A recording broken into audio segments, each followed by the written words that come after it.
reach that goal, it takes a band of brothers acting as one. Every week, we come together to witness these gladiators of the gridiron pour their heart and soul into the field. This is Friday Night Rivals, driven by Cruz Chevrolet. And we welcome you out to Stratford. We've got Ray Stackley Field, we've got the Knights, we've got the Trojans, and we've got your Friday Night Rivals driven by Cruz Chevrolet.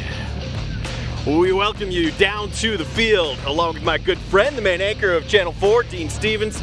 I'm Darren Goldwater. What a tale of two different teams that we have here. James Island got off to a slow start. Now they're on a roll. It's quite the opposite for Stratford. Yeah, James Island has won 2 in a row. Stratford started the season with 2 wins. They have dropped their last 3, but those last 3 opponents, really difficult. For James Island, they've won 2 straight, but they haven't played in 3 weeks. Their last game was September 7th. They had a scheduled bye week. They had the hurricane mixed in there as well.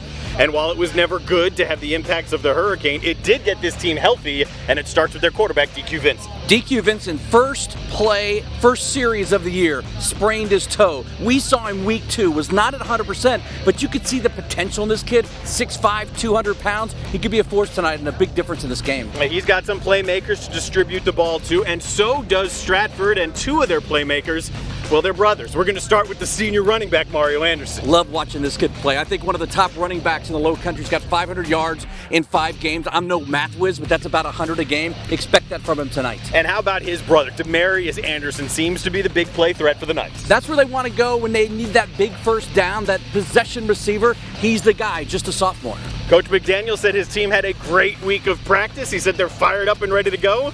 But they've lost 3 straight, and you never know. So we'll find out with you. We've got the Knights and Trojans. Friday Night Rivals, driven by Cruz Chevrolet, is on the way.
Friday Night Rivals, driven by Cruz Chevrolet, is ready to get things going here from Ray Stackley Field out in Goose Creek, the home of the Stratford Knights. First things first, our game time and temperature brought to you by Roper St. Francis, where experience matters. It's still a little bit humid out there. Technically, we're at 84. I'll go real-time feel, maybe 89. That is very much, well, not official. Unofficial would be the word we're going for there. So that's your game time temperature, 84 degrees officially. Time to jump into our keys to the game, brought to you by Cruise Chevrolet on Rivers. You got a friend in the car business. Dean, how about your keys? Well, you know Uncle Mo, right? Yeah. Uncle Momentum. James Island's got 2 wins in a row under their belt. It'll be interesting to see what kind of confidence they play with coming in with those 2 wins. As for Stratford, they've got to be a clean machine. They have been plagued by penalties and turnovers. The last couple of weeks, they've lost big to Somerville 55-17, to West Ashley 63-34. This is a team against Ashley Ridge that played them close into the fourth quarter, and then Ashley Ridge kind of took off in the fourth quarter. But this is a team, they play it clean, they'll have a chance to win this game. Danny McDaniel said the team had a great week of practice. He then said, but you never know with 15 and 16-year-olds how they're going to come out and play. I said, you never know with 40-year-olds how they're going to come out and broadcast either. You don't know about 50-year-olds either. But we feel good. We do. Good to be back. A couple weeks off. Yeah, good to have some high school football back. It's even homecoming here at Stratford, and James Island will get tricky with that initial kickoff, and that is covered quite easily by Troy Eicher. So Stratford will have good field position for its first possession, and it will be led by their senior quarterback, Travis Lott. And Lott's job is to certainly distribute it out to his playmakers, mostly Mario Anderson and his brother Demarius. These are your WOW starting lineups. Now for the WOW whole home Wi-Fi starting lineup. No slow zones, no dead zones, just WOW zones. It's going to be Mario Anderson, and Major Chestnut will register the first tackle of the night. Chestnut, who will also be the punter for the Trojans, has the stop after about a pickup of a yard. Majority of the carries this year go to Mario Anderson. He has about 45% of their rushers this year. Single set back, it's usually what happens. 85 in the middle there, Major Chestnut, the one who registered that stop. Again, it's now for the WOW whole home Wi-Fi starting lineup. No slow zones, no dead zones, just WOW zones. And that has to be what Demarius Anderson feels like in a WOW zone as he gets pile driven back at the 35. Quavon Frazier, great pursuit from the weak side, tracking him down, bringing him down. He comes in unblocked up the middle, throws him down for about a 5-yard loss. Last time we saw James Island, it was just 3 games ago for him, and Quavon was a late substitution in terms of the starting lineup. He has been starting since. Lott lets this one go. It looked like it slipped out of his hand right out of the release, and it's a quick 3 and out for the Knights. Stratford with just 3 touchdown passes on the year for Lott. That's not a situation they want to find themselves in. 3rd and long. They want to stay out of that situation. They need plus yardage and just grind it out. Eric Rogers is deep to return for the Trojans, a team that is suddenly healthy, according to Ike Allred, but they won't get the ball back to him because it's a fake. Blake Mars, the tight end, will be very close. Looks like they're going to maybe call him. I think it's going to be a little short. Well, they're going to give it to him right at the mark, the 48. Wow, amazing. I was surprised they didn't bring the chains out, at least to measure it. I think Ike Allred's doing the same thing. But we got a couple of trickerations early in the game, don't we? Yeah, fair enough. We got that fake punt that's got him out to the 48. And it'll register their first down. Here's Mario Anderson once again underneath Jackson Joy, the senior inside linebacker. Anderson is committed to Charleston Southern. He was really one of the earlier commits of this senior class in the Low Country. Yeah, open space, as most running backs are dangerous, but I think the thing that separates him from a lot of the running backs you'll see, he's not a slasher. He wants to run people over. Lott keeps this one, fooled all of James Island, and Lott, who can be effective with the legs, will pick up the first down, spinning his way down inside the 35. Yeah, really nice fake by Lott. Even better job maybe by Anderson. He had 2 guys bringing him down without the football. See, the defensive end crashes down, and then Lott uses his legs to get by the defensive backs. Lott's the second leading rusher on the team. He averages over 6 yards a carry. So the opening drive, fueled by the fake punt, will stop the clock on the incompletion intended to Mars. He was on the receiving end of that fake punt a few plays ago. Not a bad decision to kind of throw that high. Chestnut was right there. 6'5", 215. Belongs to that long and lean club. Is that a club that you frequent? No, just my children. Yeah, that's true. Anderson, untouched. There he's touched about 15 yards past the line. Breaks free of a jersey grab and wrestles his way down for 22 yards to the 10. And that's what they want to do. Watch him find a hole, and then you see the strength and the drive of the legs. Almost a tearaway jersey situation. Just dragging the defender behind him for about 5 yards.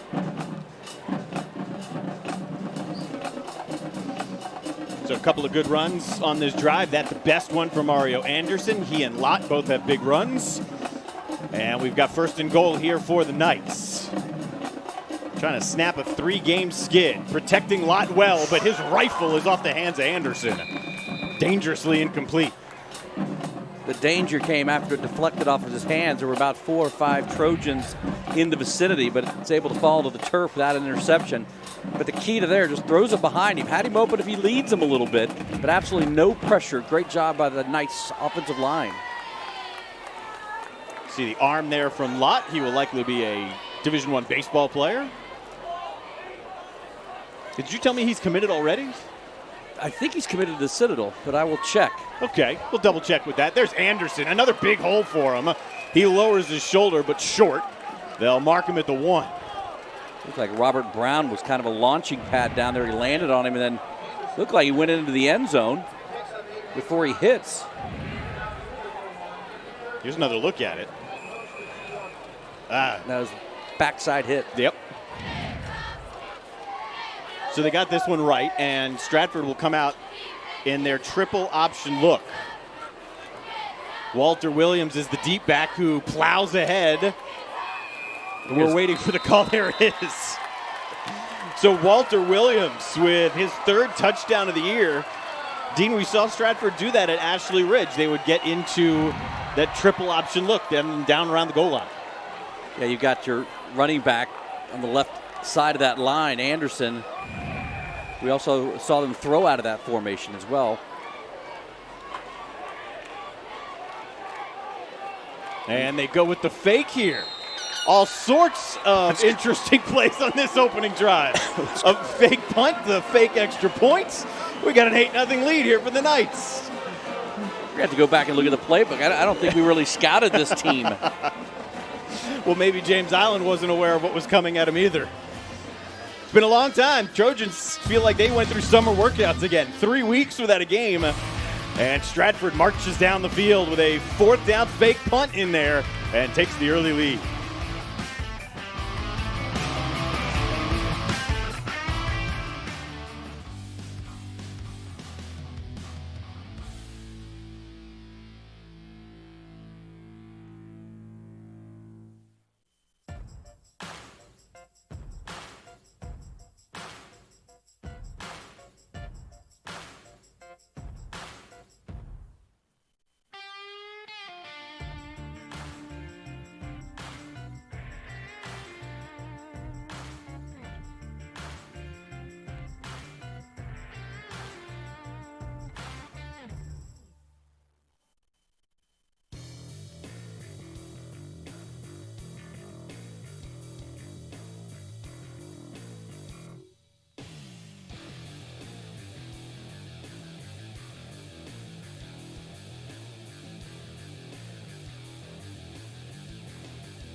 Unofficially, we've got the Knights 12 plays, 58 yards, about 3 minutes and 15 seconds.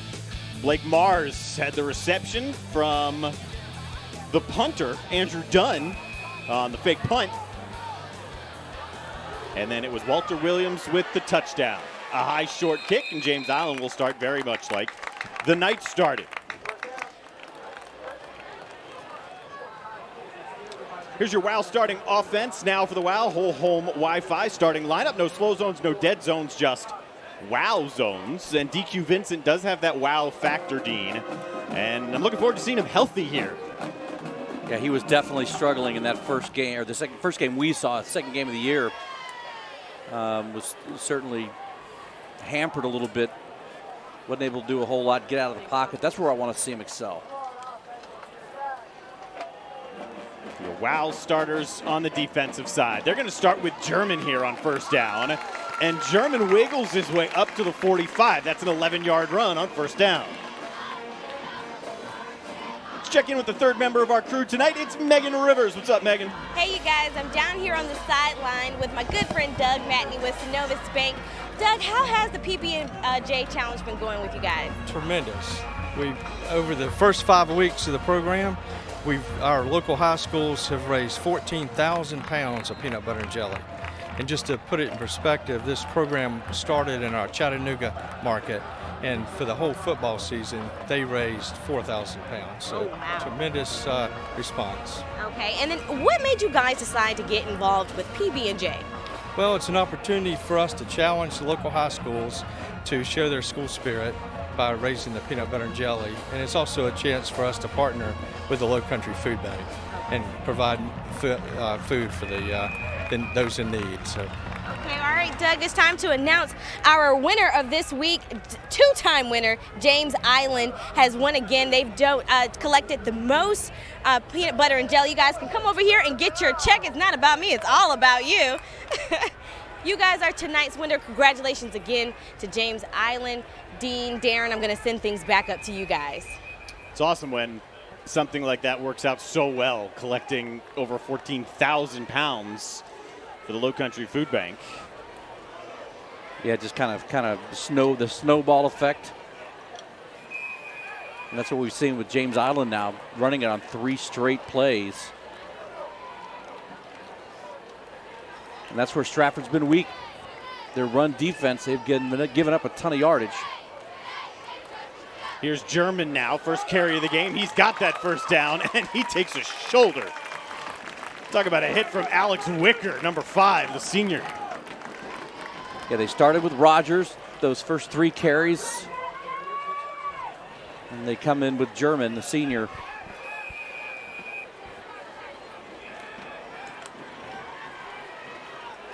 James Island does have Chestnut, a tight end lined up on the right side, but Vincent's going to air one out for Hamilton with contact, and no flag comes. We are directly above the James Island fans. They saw it a bit differently than the side judge. Maybe they saw a little push off with the left arm by Polite. See it coming down the left side. It is football. It's a contact sport. You didn't see the arm extend. You saw 2 guys kind of going after it. Somebody walked in front of our camera. Vincent's got a strong arm. His legs can beat you as well. He pulls it away from German and will get down to the 35. The senior Jordan Judge will help bring up about 3rd down and 6. See the long frame, kind of stand-up runner. Easy target for the defense. Just got to catch him before you hit him. Ike Aldred told me this week he was either going to run with a 2-back set with German and Rogers back there, or he might put a tight end on the line, because that's not something James Island has done. It's not on film. And that is the way they've started, with the tight end. And he's got him. Yep, DQ Vincent got him, and just enough for the first down. The 3rd down conversion gets down to the 29. That's the long and lean. Chestnut set up as a tight end and then leaked out. Nice play by Vincent to kind of create a little bit of space where he had a chance to throw the ball. Crunching the numbers brought to you by Anderson Brothers Bank. 100 yards a game for Mario Anderson. DQ Vincent is the main cog for this James Island group. Vincent on the play fake wanted his top target, R.J. Hamilton. And 2 out of 3 times he's gone to the air, he's been looking for Hamilton. Yeah, the long ball down the sidelines was a great throw. That one he probably needed to wait a split second, let him create a little bit more space, because Hamilton certainly had that ability cutting across the seam in the middle.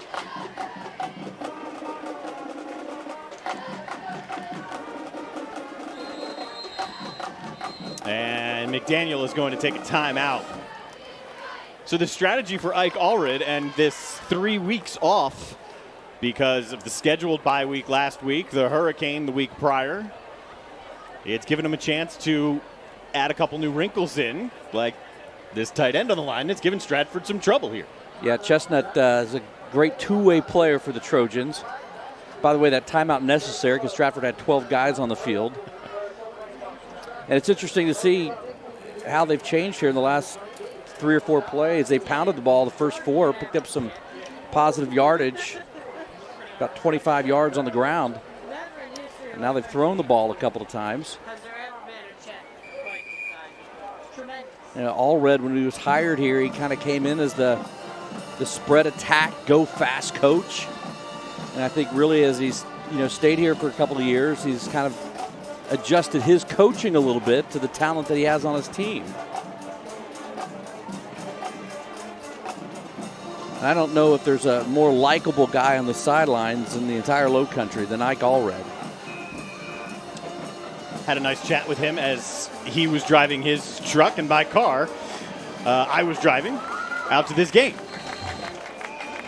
Again, positive yardage once again on that second down run. My TV Charleston, ABC News 4, proud to present each participating homeschool a check for $500. Grant provides each school with extra funding to help make their school great. Over the past 8 seasons, Friday Night Rivals and our sponsors have donated $85,000 to Low Country students and schools. Congratulations from My TV Charleston, ABC News 4, and Friday Night Rivals. Straight ahead running here. I believe that was German. It was. He will be a couple of yards short. So it'll be 4th down. And German comes out in favor of Eric Rogers. So James Island will keep the offense out here. They have about 2 yards to go. And it should be very, very close.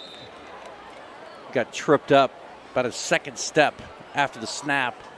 But that's what happens when you're 6'5". When you fall forward and you're a tree, you kind of land outside the forest. And that Forest now puts him into the Planet Fitness judgment-free red zone. This is about to be the 12th play of the drive that's lasted for more than 4 minutes here. So sustained drives on both sides. If you missed Stratford's opening drive, it was about to be a 3-and-out. A fake punt kept it alive, and they marched on down and scored. Only one receiver in this package. Now a second one is Hamilton out there, but Vincent's just going to tuck it and run, weaving his way inside of the 5, and that'll set up 1st and goal. It was not a designed run play. They have 3 receivers stacked on that right side. 2 go out in the formation. 1 stays home to block. Vincent didn't find a receiver that he liked, so he tucked it and took off, picked up about 15. Very different looking James Island team than the last time we saw them early on in the season against West Ashley. This is a much better matchup for them, A. And B, like Allred has pointed out, they are healthy. Here's Vincent. He got a lead block from Rogers, but he is stood up and thrown down by Leamer, one of the leading tacklers and inside linebacker for this group. Leamer with a textbook tackle and a name we'll call throughout the night. How about these fans? It is homecoming. It is our Zaxby's fans cam. What do we got? 80s night? 70s night? We got a James Island touchdown is what we got. Well, all right, take you back to the 70s or 80s. And we got DQ Vincent celebrating his score. A 13-play, 66-yard drive. There's your look at it again. And both offenses methodically put a touchdown on the board. And that was out of those plays, 9 of them were runs. Sophomore Jackson Taylor with the point after. And James Island gets to within a point. Impressive opening drives here for both Stratford and James Island, as the Trojans are looking to extend what is a 2-game winning streak. And in stark contrast to the way they started this year, James Island got drilled in their first 2 games. And in their last 2, they've outscored Bishop England and Stahl by a combined 49-12. And you talked about at the top of our broadcast, having those 2 weeks off allowed for this team to get healthy. You know, as for Stratford, they ran into a couple of buzzsaws in Ashley Ridge, but it was a very competitive game for about 3 quarters. And then Somerville, it was 55-17. They were outscored 28-6 in the second half. I mean, it was a 27-21 game in the second quarter. Or that was against West Ashley, excuse me. But it was that Somerville game where Stratford turned it over 4 times, had 100 yards and penalties. And that's why they've got to be a clean played game tonight. And so far it is. Yeah, very much so. Didn't try the pooched onside kick like they did to start this game. That one goes a little bit deeper. And it'll still be good field position out across the 30 here for the Knights. That was Ellison Green. So good mix of plays by James Island. Stratford used a fake punt to help extend their drive that led to a touchdown. And again, Stratford's going to weigh heavily and sit on the shoulders of Mario Anderson. Not going to throw it a ton. Anderson pushing up on 90 carries. This is his brother, Demarius Anderson. And he is taken down on the edge. Nice tackle by Robert Brown just to hang on. Number 8 on number 8. Heard some great stories about the Anderson brothers. Just typical brotherhood. Older brother, younger brother. Older brother usually tend to be the more serious of the two. The younger brother maybe a little more loosey-goosey. But both are pretty talented football players. Here comes the option, and the late pitch is well executed. Here's Mario Anderson dragging tacklers across midfield. It's 14 yards there for Anderson as he gets to the Trojan 49. Yeah, Demarius has certainly turned out to be a special weapon for them that I don't know if they really expected that out of him this year. But then you see the ability and the speed of Mario to pick up a quick 14. Just 2 minutes remaining in this first quarter. Second possession of the day here for the Knights. And that'll pick up about 7. That was Walter Williams who picked up the touchdown on their opening drive. We have seen large chunk of yardage in a lot of these plays by both teams tonight. That's what we talked about coming in. I thought it was going to be an interesting game. 2 evenly matched teams that had the ability to score some points. Well, if this first quarter is any indication, these are 2 very evenly matched teams. Mario Anderson thought about cutting it downfield, instead gets to the edge with a flag coming in behind the play. Looks like it might be a holding call on the corner. See if we can right see there it. At number 1. Savon Washington.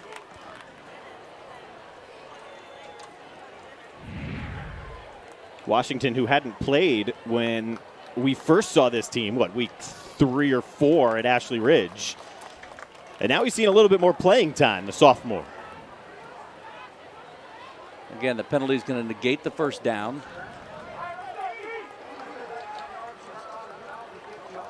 And takes him back to midfield. So it's 10 yards from the spot of the foul, so it's just second down about 11. 11 and a half, maybe. We're on the same side as the chain gang, which always makes for an adventurous guesstimate. Oh, Here's great. Javon Walker. Yeah, it's a heck of a design. And Walker stumbling, almost kept his feet, but was unable to after Dontavius Walker, the senior there, number 14, tripped him up. Yeah, everybody picked up their assignment. Blake Mars, a really nice block on the outside to seal off and allowed that play to develop and allowed Walker to get back inside and pick up big yardage. Minute to play in this opening quarter. We've had, I believe, one penalty. That's it. Mario Anderson on the pitch, breaks free of one. We got a flag down behind the play. Going to be another hold right at the right where the hole was. The officials are going to say there was a hold in the hole. Got it. See if we can see it. Right there on 32. That's Jackson Joy being held. You can see, though, even with this flag, as soon as he got off the hands of Jackson Joy, Mario Anderson does have that next level speed. Quickly. Yeah. He's known as a power back, and for good reason. That's the way he typically runs. He'll happily run over you. But if he's got space, he can turn it up a notch. He looks a lot like the way D'Angelo and Henderson did at Somerville, went on and had a nice career at Coastal. Played a year with the Broncos. Is he still in the league? Practice squad, maybe? Free rusher. Lott keeps it alive. Chestnut draped on him. And Lott will fight his way to the 45. He lost 2. He was released by the Broncos this year. I don't believe he was picked up. You see good pressure by James Island's front 4.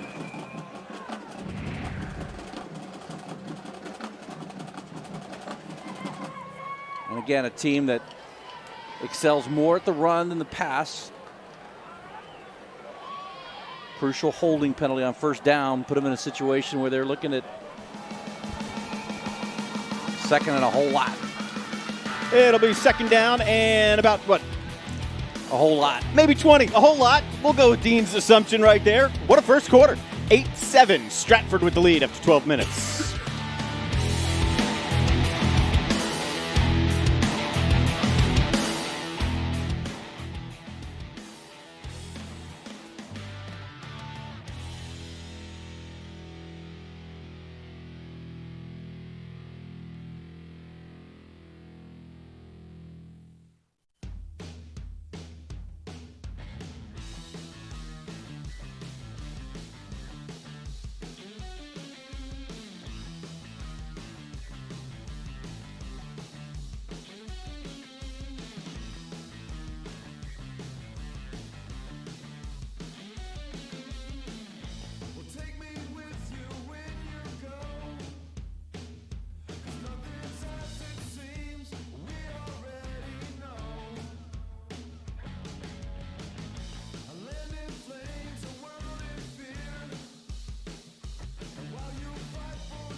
We're going to crunch some numbers brought to you by Anderson Brothers Bank as we start the second quarter.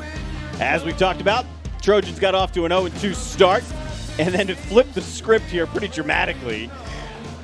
Won their last 2 and haven't played in 3 weeks.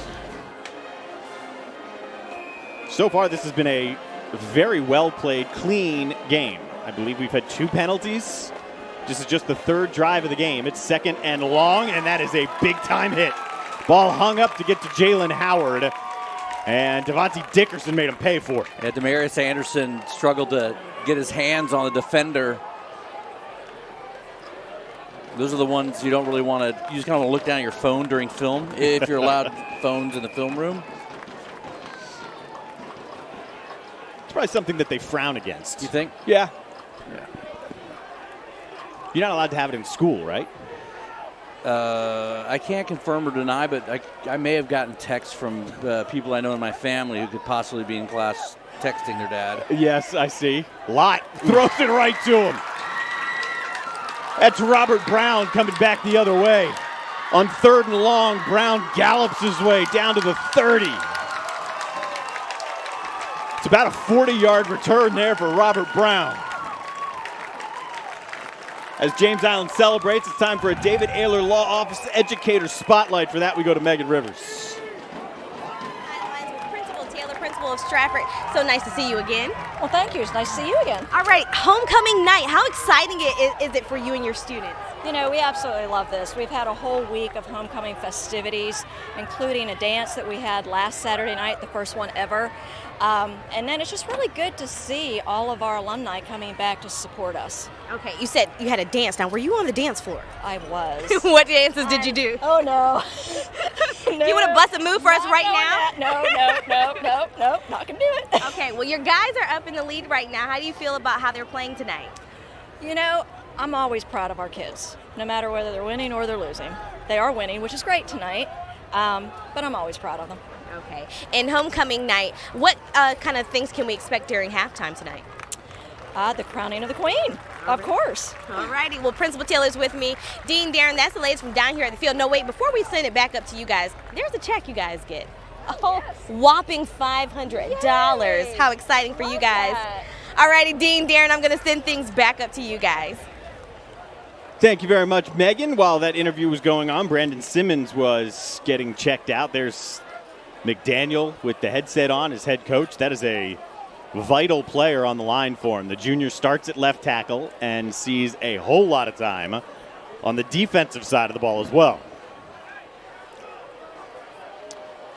2 costly penalties on that drive, followed up by the interception. Lott trying to find Anderson down the seam. This Brown made a nice read on it. Jaden Scott flips one back. We got a flag down as R.J. Hamilton, nope, check that. It's Kavan Coker explodes down the sideline. He stepped out of bounds at about the 7, but we got to check on this flag. I think they are spotting it at the 31. I don't know if they ever got. We got a shoe down at the 30 also. I don't know if he had everybody was set. Nope. James Island is clapping and saying, yep, we'll decline it and move down the field. They're going to wave off the flag. Tommy Brush waves that off, so it'll be 1st and goal. I really think that they were looking to throw that ball because the way Vincent took off after he pitched the ball out, looked like he was going out on a pattern. But it worked out well either way. So it'll be 1st and goal because Coker stepped out at about the 8. I agree. I think as the play started to develop, I was thinking throw. But a much different looking James Island team than we saw. And I think that can be directly related to the health of that man right there. And Big 53, you see at the top of your screen, that's the left tackle, Terrace Drayton, committed to the Citadel. He was not playing the last time we had James Island on Friday Night Rivals, driven by Cruz Chevrolet either. Going to throw a fade with Vincent falling down. And R.J. Hamilton just had no shot. DQ never really got his feet set. It looked like he was almost being pushed backwards when he kind of threw that ball up. Yeah, he kind of trips on his own player.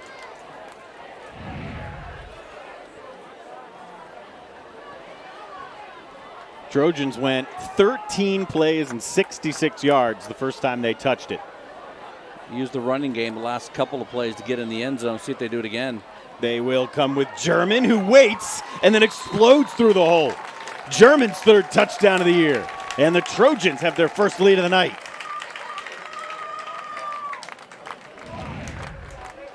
Yeah, they are just owning the line of scrimmage. German does a nice job waiting for the path to clear.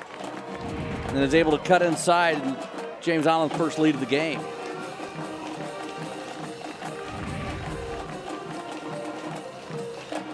You've got to think when James Island is scouting and looking at Stratford, they look at the numbers the last couple of weeks.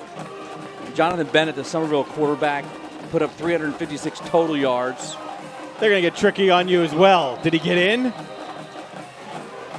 No, I don't believe so. Why go tricky there if you don't go tricky on the first touchdown? I don't know, because you're going to have the lead if you just kick the extra point, but Dontavius Walker, All right, didn't get in. Check it, it's 84. Henry Crowther didn't get in. Okay, so it's 13-8, a score you always see in a football game. 10:43 to go in the half after this German touchdown.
Some stylish helmets right there. You can't take them off, though. They are anchored to the Synovus sign.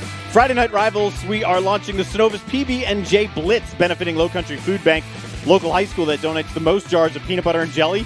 Wins. It was James Island tonight. Synovus will give $100 to the winning school each week and $2,500 to the overall champ at the end of the season. Half of that going to the school, the other half of the $2,500 to the Low Country Food Bank. Great job by James Island to win it for the second time this year. As we come to you from Ray Stackley Fields, named after the now Hall of Famer, South Carolina Athletics Hall of Famer, and former coach here. 270 wins, 100 losses in 29 years. Wow, that's about 10 wins a year. 10-year span, he was 118 and 18. That's more than 10 wins a year. Pretty darn good. Jackson Taylor sends one back to the 6. And he also sent it directly to Mario Anderson, who spins off one and tiptoes his way out close to the 40. I will tell you, I've got great relationship with Coach Stackley. They even set up a sign, a place for him to park here. Oh, wait, but it got changed. Yeah. And maybe that's why he's not here tonight, because he usually is here. It's such an official-looking sign that's probably why he couldn't find a parking spot. I didn't have tape, by the way, so you know what I used. It looked like a little thumbtack. Oh, man. Gum. Yep. We can be creative at times. Here's Travis Lott. He slipped down, but the play continues. That was Jalen Hayward. See the good arm by Lott. Now check it. Javon Walker, 7, not 3. His dad, Kenny Lott, played for Coach Stackley here, along with Denny McDaniel. The list of alumni that came through here is pretty remarkable. McDaniel, an assistant back in the day, now leading this program. He says he wants to instill that Knight way. Let's check back in with Megan Rivers down there on the sidelines. Hey, you guys, how you doing? I'm down here with my good friends from Anderson Brothers Bank. I'm with Linda Moneymaker and Amy Bryant. So good to see you guys again. Yes. Okay, so Amy, How has Anderson Brothers Bank assisted with storm recovery? So we have actually made donations to local shelters specific to their needs. We have given $10,000 to the Red Cross for flood relief, and we are working one-on-one with our customers to help them with any financial hardships they have during this time due to income or storm losses, including payment deferrals, helping with fees during this time. Okay, and Linda, does Anderson Brothers Bank make small loans to help people get back on their feet? We do. We make small loans better than anyone else. Most of your large banks simply don't offer small consumer loans. And if they do, they expect you to have perfect credit. Your finance companies do, but they can't really match the rates that we offer. So the great thing about us is we can offer those small loans at competitive rates. Live TV, you guys. I know it. Look, the bottom line is behind every personal loan is a real life person. And sometimes in life things happen. So we really just take all those into consideration. Okay, and if folks want to find you guys, how can they get in contact with you? So we are at 2139 North Main Street in Somerville, which really is closer to Goose Creek than in town Somerville. We're on that side of the interstate. And give us a call. All right, Linda, Amy, so good to see you guys again. Got some good plays going down here on the field. I'll send things back up to you guys, Dean and Darren.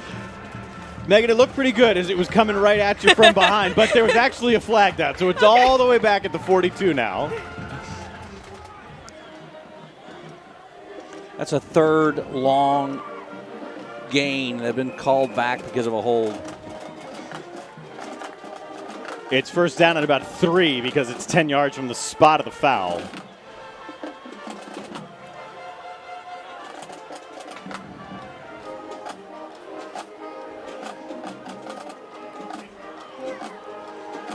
Lott with a good pocket, and that's just right through the hands of Ryan Robinson. It's a pretty good throw. Let the ball get in too close to his chest instead of extending the arms and the hands out, catch it away from his body. But a really well-placed ball by Lott. Something on that play that maybe the coaches saw. You had Anderson kind of sneaking out of the backfield, was uncovered about 3 or 4 yards past the line of scrimmage.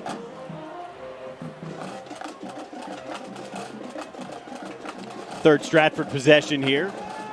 Marched it down the field and scored the first time they had it. And from about this spot on the field, Travis Lott was picked off the last time.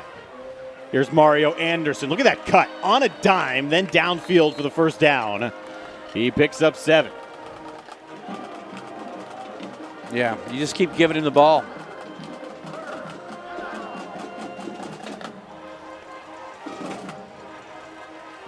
So far, a pretty good night for Mario Anderson. You see what Charleston Southern coaches are going to be getting in him. An explosive back, the ability to cut, and that lower body strength where you can drag a guy about 5 or 6 yards. He's put it all on display in just about 15 minutes so far. Lott will keep it this time and keep going. Took some help to finally get him to the ground. He's at a standstill for a minute. These fans are enjoying it here. Stratford's got out to a 2-0 start under Coach McDaniel. And now these fans on homecoming trying to help snap a 3-game losing skid. Part of our Zaxby's Fans Cam. Good crowds on both sides of this field. Stratford fans always been loyal. That despite some pretty wicked traffic coming out here. Here's Savon Washington. Shows you the speed burst that the sophomore's got. Probably why he's garnered more playing time. They also had Anderson out in front of him as his lead blocker. And watch him just kind of wait to see what Anderson does. He waits. Anderson picks up the block on the outside on Robert Brown. Allowed Washington to pick up another 4 or 5 yards.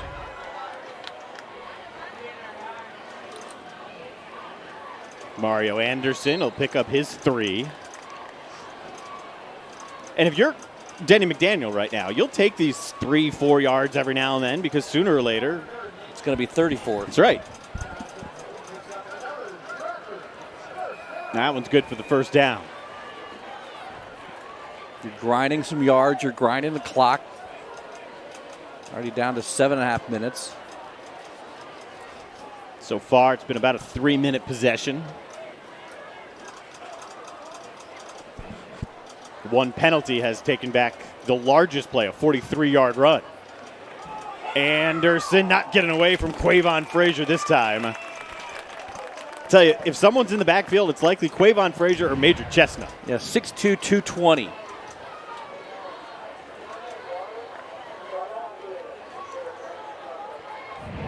And just a junior. You saw the quickness off the ball.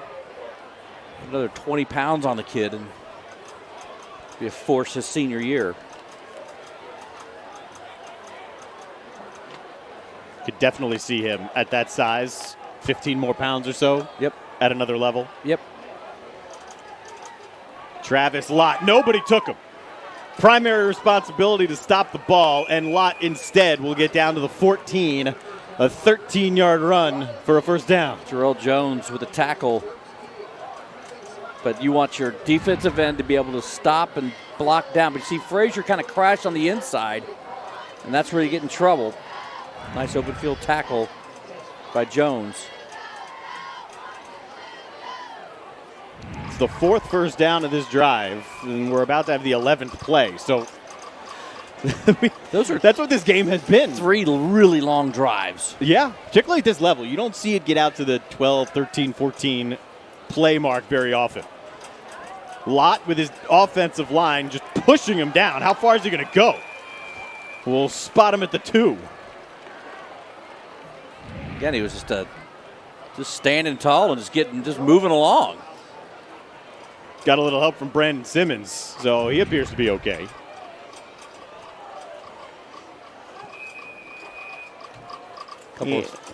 Couple substitutions brought in by Stratford. You go to that heavy line look. Mario Anderson is the wingback down on the left. Demarius, his brother, on the right, and Walter Williams would be the fullback here. And Williams paves the way for Mario Anderson, who extends, and he's in. Wow. Anderson's first touchdown of the night. It's his 5th on the year. And it's Stratford that has jumped back out on top. It's the second time we see the formation, but they do something a little different this time. Instead of giving the ball to Williams, Anderson kind of takes a step back, comes off the left side. Nice hole opens up, and he hits it quickly. They're going to fake it again. Not again. Oh, again. And it's going to work again. Zach Lemer's got the 2-point conversion this time. What do you got going on? I'm not sure. Those are plays you draw up in the sand, in the dirt in your backyard. So it's 16-8. See, again, James Island just kicks their PAT, right? 16-13, I should say. I'm a little confused. These numbers are just not something typically seen on a scoreboard, although they're getting a little bit more normal here. All right, so the special teams coach got very creative in his 3 weeks.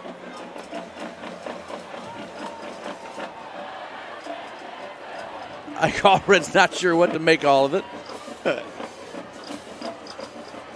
But again, second time we've seen that formation. And the second time we've seen something run off of it that's a bit different than the first. Oftentimes, you'll see teams show that, the swinging gate or whatever. Right, the line usually comes over and they'll snap it and you take your traditional point and go home. Right. Basically every time the line will come over and they're going to snap Basically it every and time, they're going to kick. Except for tonight. Right. Twice. And almost 3 times if you count James Island's last touchdown. Well, we'll give them a 12-play, 61-yard drive. How about that? That is their second 12-play touchdown drive for the Knights. This ball looks like it's going to be pooched to the right side. And Stratford, I believe, got it. You knew it was trouble when the hands went up around the face mask. Yes. And it's Stratford football.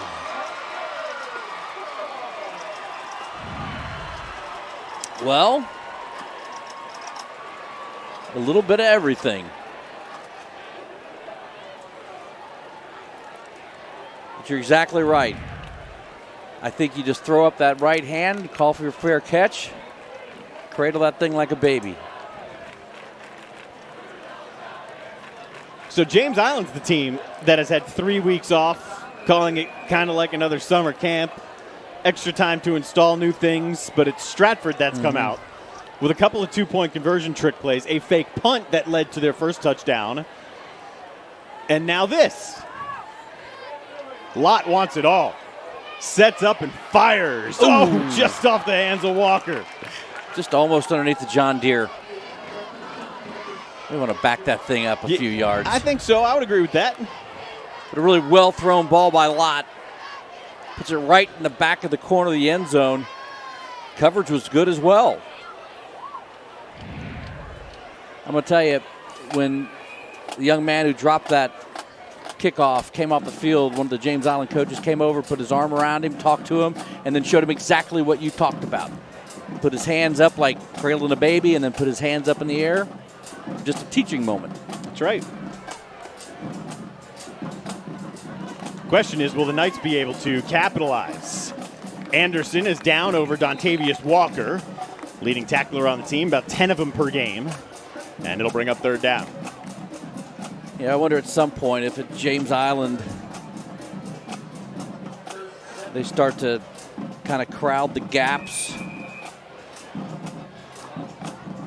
start putting, a few more guys up in the box to stop Anderson. But if you do that, then you risk the possibility of getting to the outside. Once he's to the outside, he's done. Well, they keep him on the inside, Dean, and that's pretty much what you talk about. The end forced him to the inside, and it's Dontavius Walker who then makes the play. Dontavius Walker came up with a big hit in the middle, if I'm not mistaken. You see him coming over from the spot. There it is. Really well done. Another guy that I love to watch playing, and he hasn't done a whole lot tonight, is that left end 45, Mark Walker. We called his name quite a bit first time we played or saw him play against Ashley Ridge. It is 4th down and 9, and we got a flag down.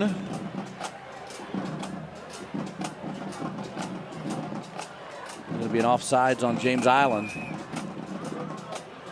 It's a pretty big penalty. 4th and 9 is a little bit more challenging than 4th and 4.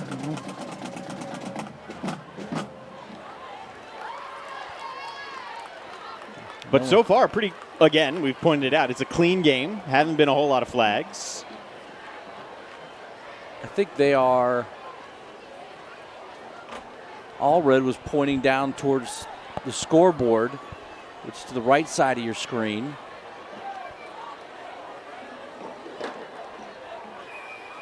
Never really made an official call, did they? It's tough to see because it's on the opposite side of the field, and Tommy Brush, I don't think, is aware that our cameras are on this side. So he gets lost amongst the Knights. But this is 4th down. Lott takes a shot. That's good for the first down to Javon Walker. Ooh. And guess who hit him? Dontavius Walker. Oh, man. Late flag. Yeah, 74 for Stratford. Watch Thomas Blackman come in at the end of this play. And I believe he hits 22 right there. You saw it. Play was over. That's going to back him up. Oh, yeah.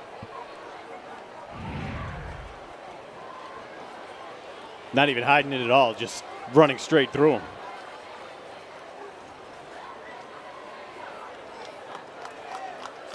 So that's now the second or third big penalty against the Knights. They had a run that went out of bounds. What about the 6th? That was called back for a hold. Yeah, they had 2 holds that negated big plays, and then this one will back them up. And you take the first down off the board, you make it, or it will be a first down. Yeah, it's one of those odd ones where it's still 1st and 10. You're just backing them up because they picked up the first down, then it was a dead ball foul. So 15 yards back, and it's farther back than they were prior to that 4th down conversion. Trying to set up the screen. They'll do so to Anderson. He slips through Frazier, spins his way, and he is inside the 25. That'll be good for the first down. It's one thing to make Frazier miss, and he does make him miss, but then there's another one he sets up. Excuse me. Let me pick up another 8 yards. Lott pulls it. The James Island defense has now bitten on that a couple times. Lott drags Brown in. And a flag is down again. There is. And they're going to call it.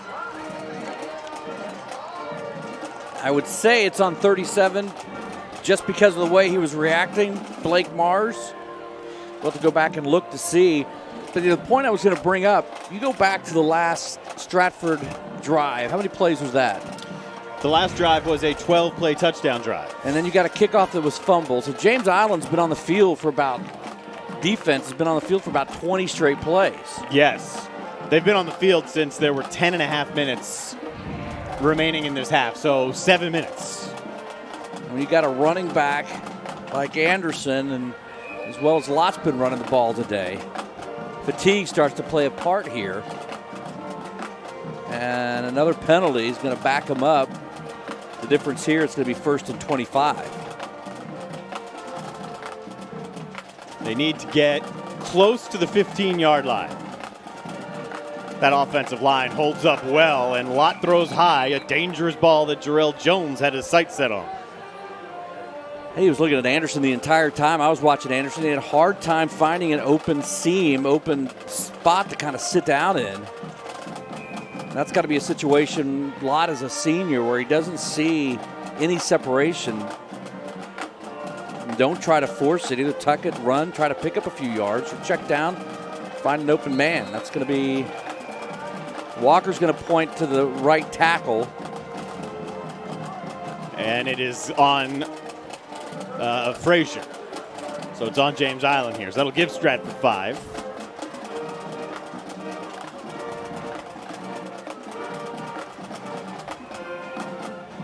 Again, you get tired, you start making mental mistakes. But that's the first for James Island on this drive.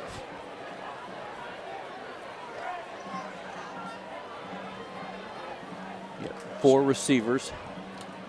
But they've largely done their damage on the ground. Look at Lott skip his way to the right and then dive down inside of the 20. So it becomes somewhat of a manageable third down, seeing as it was 1st and 25 in the first place.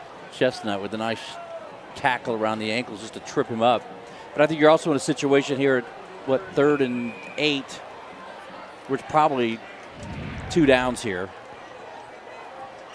Yeah, they haven't kicked an extra point. You wouldn't think that they would try a 30-yard field goal. And James Island's going to give them 5 more. I think that's the fatigue you're talking about. Mm-hmm.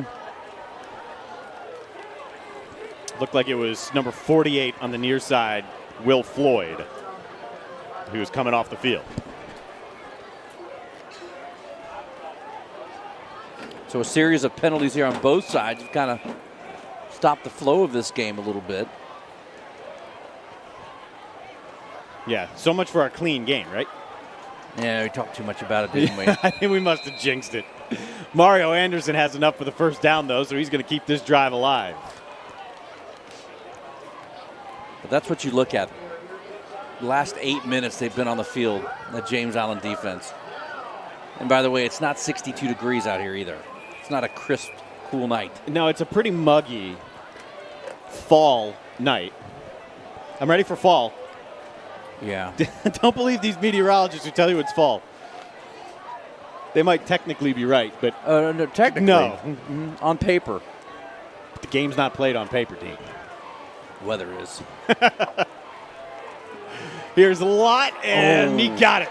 A touchdown for the Knights to Demarius Anderson.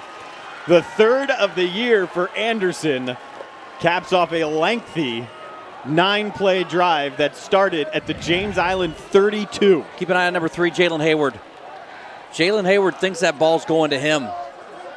And I think it was obviously going to Anderson, but he cut across in front of Anderson. And it looks like we may have just a normal PAT. Let's see. How boring. Charles Morgan is pretending like he's going to kick.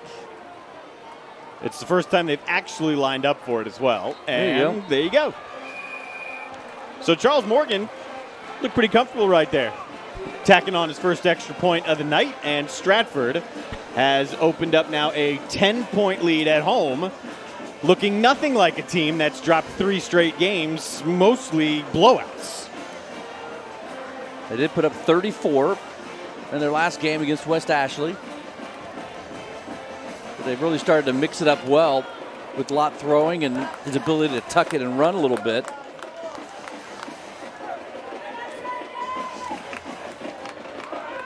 Against West Ashley, Lott was 17 of 33 for 171 and 2 touchdowns. He's really been effective on the ground tonight. Most of Stratford's work has been on the ground.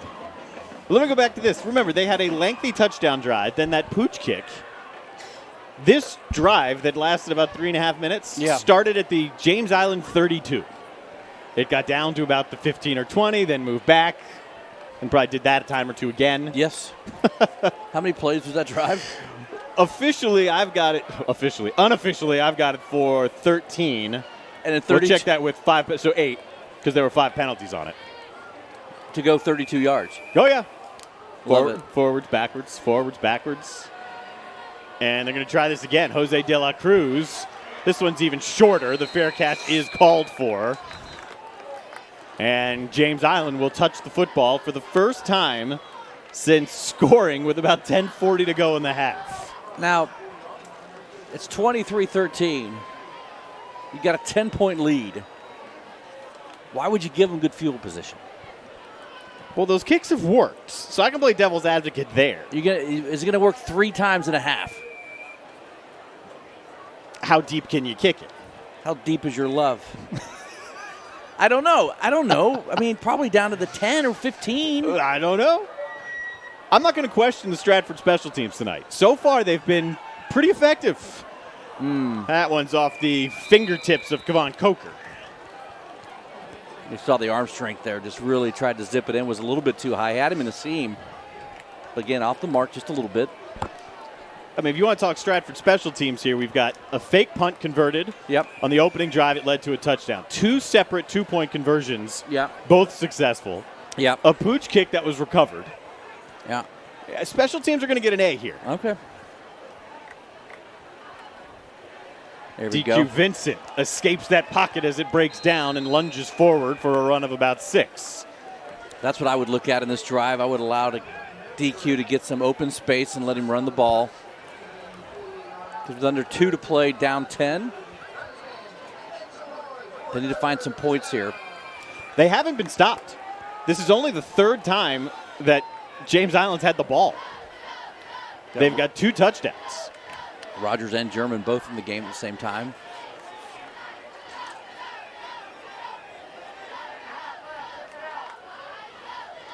There's no panic in these Trojans. That ball took a while to get out to German. The defense collapses on him. And it was led by Mason Lord there, 45, just a sophomore, who gets a talking to there from Tommy Brush. And a flag. A flag comes down after the play. German looks like he's hurt his right ankle a little bit, kind of was taken back. But you've got to wonder if there was a little, some conversation going on between the 2 teams that the officials didn't like. First of all, take a look. Watch his right ankle kind of gets caught up underneath them. Unsportsmanlike penalty to call. Denny McDaniel is about 20 yards out on the field. I don't know if he wants to talk to his player or the official. 58 is coming off the field. But he wasn't around the play. It was 45, Mason Lord, not Kevin Mood. And then it was Lord who Tommy Brush talked to immediately after the play. All right. So I'm just guessing because he's not mic'd up. But it's another big Stratford penalty. This one coming on the defensive side that gives the Trojans a first down at the Knights' 43. They had a ton of success running the ball in their first couple series. See if they go back to it here. Blitz comes up the middle. It's picked up momentarily. And then Jordan Judge able to bring down DQ Vincent. Good second effort there for the linebacker Judge. Ike Allred's going to take a timeout. He's got 2 of them on the board.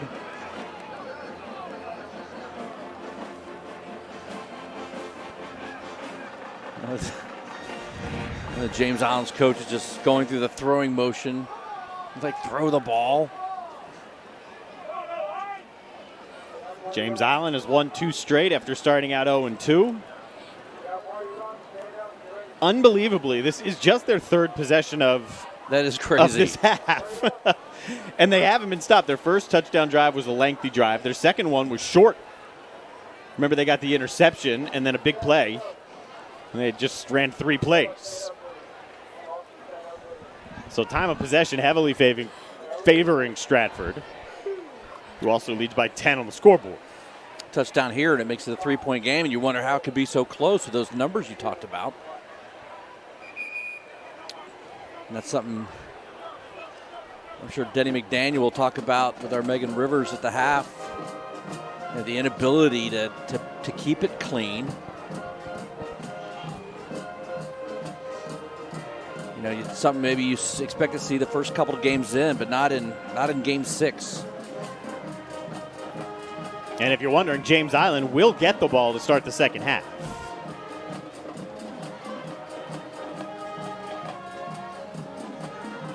So here's Vincent as his pocket holds up. He throws a perfect strike to Jaden Scott, only a sophomore. Scott does a nice job getting out of bounds, stopping the clock. Should move the chains. Chain gang now on board with that as well. Not seeing a whole lot of R.J. Hamilton. He's at the very top of the screen by the Stratford sidelines. He's considered their go-to receiver. Coker in the slot with a ton of speed. Vincent goes the other way, and he overthrows Scott. So that stops the clock with 52 to play. I think Hamilton's only been targeted once. And another Here's a flag comes down. Almost assuredly against Stratford, based on the reaction. James Island clapping. Another unsportsmanlike. Yeah, so much for the cleanliness of this game. This is the kind of half where if you're Denny McDaniel, you're thinking, why didn't I go into banking? I had been home.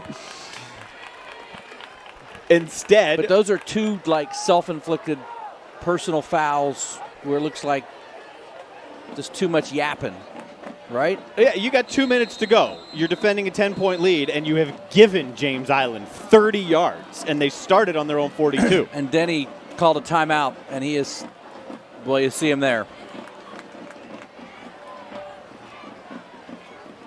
And it's just mental mistakes. That play was dead. They're lining up for the next play, and something was clearly said because there was no physical action taken.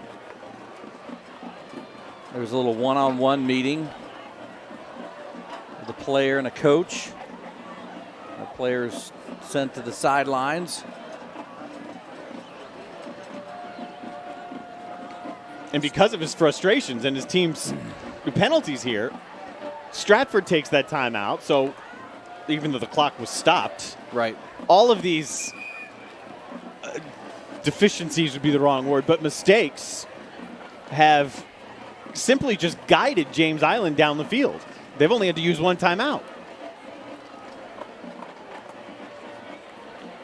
They've only picked up 16 yards on their own. The rest has been penalties. Correct, 30 yards.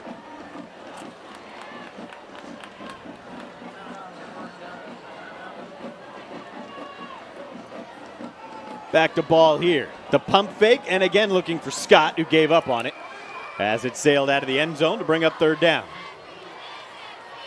Check it, 2nd down. I'd like for him to look off right and then come back left. He's got Coker and Hamilton. He's not looked over there the last 3 throws. It's pretty much single coverage on both of those receivers.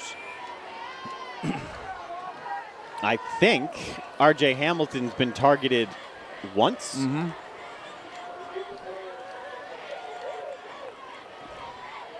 .65 senior, DQ Vincent. And this is Eric Rogers looking to stretch it out, and he won't get there. Zach Leamer, 35, got him on the jersey. Maurice Morgan, number 2, finished him off, and James Island takes the timeout. Curious call. Well, they had the timeouts 2 of them to burn. So you figure if you're going to try one on the ground, that would be a good time to do it. They found most of their success on that first drive up the middle between the tackles.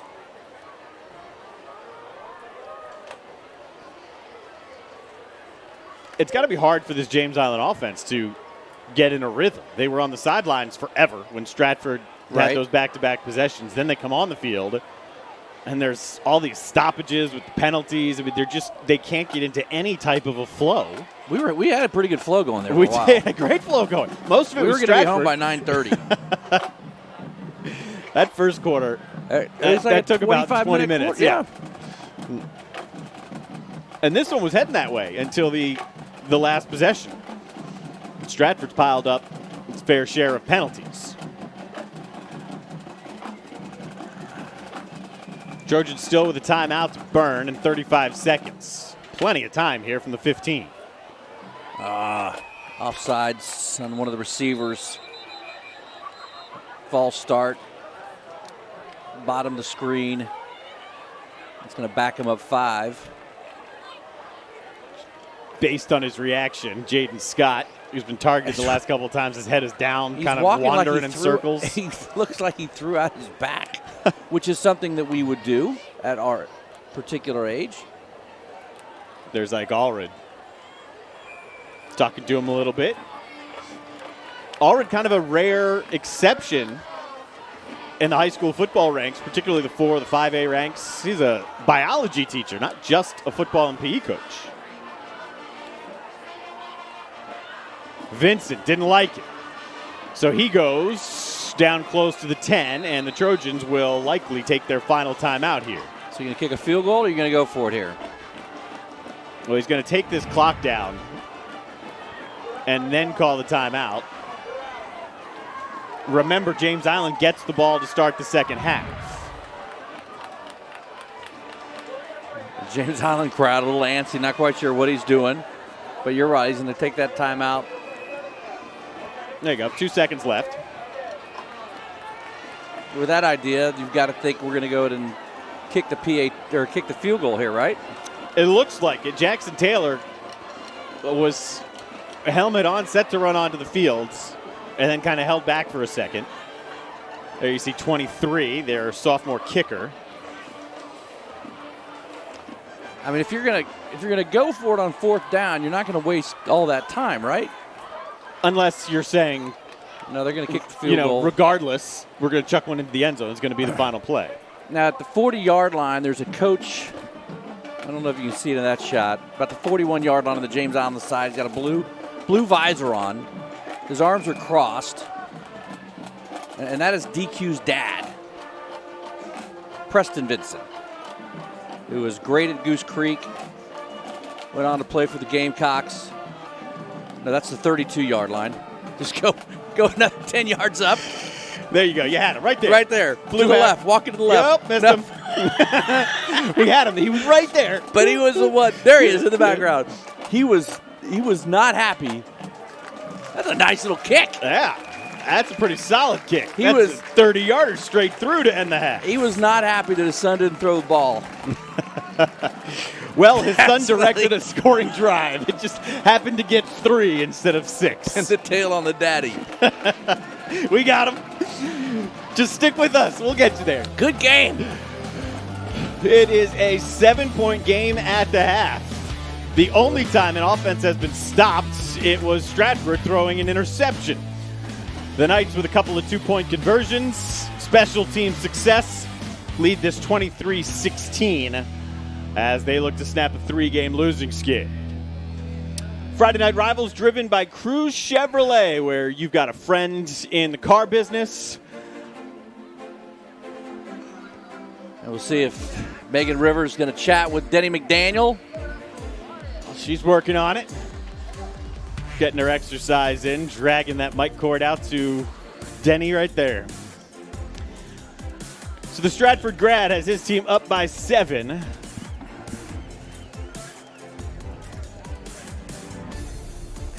And he is standing by with Megan Rivers. All right, Coach, you guys have had a pretty interesting first half. You had a few penalties. How do you feel about that? A few, that's an understatement right there. Not real pleased with that. Right there, last drive, we had them stopped twice, gave them 2 15-yard penalties on just stupid stuff. We got to play better than that right there. Okay, but you guys are up by a touchdown, 7-point game. How do you feel about that, being in the lead right now? Well, obviously, anytime you're in the lead, it's a good thing, but just not real happy how we're playing right now. We got to clean some things up. We should be doing a lot better than what we're doing right now. Okay, Coach, I'll let you get to it. All right, you guys, that's it from down here at the field. I'll send things back up to you, Darren and Dean. All right, Megan, appreciate it. Yeah, a couple of penalties, and Stratford fortunate. Despite them, they were able to still capitalize on their drives and have a 7-point lead at the break. Stay tuned. It's the Zaxby's halftime show. You don't want to miss it.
It's the Zaxby's halftime show. Let Zaxby's cater your next tailgate with your favorites like the chicken fingers platter or the salad bar. Visit Zaxby's.com for a full menu and to find a location near you. Speaking of Zaxby's, how about getting some free chicken? Every week, Zaxby's gives you that chance. Just text chicken to 44332. You can win $100 worth of delicious Zaxby's just by following the instructions on your screen.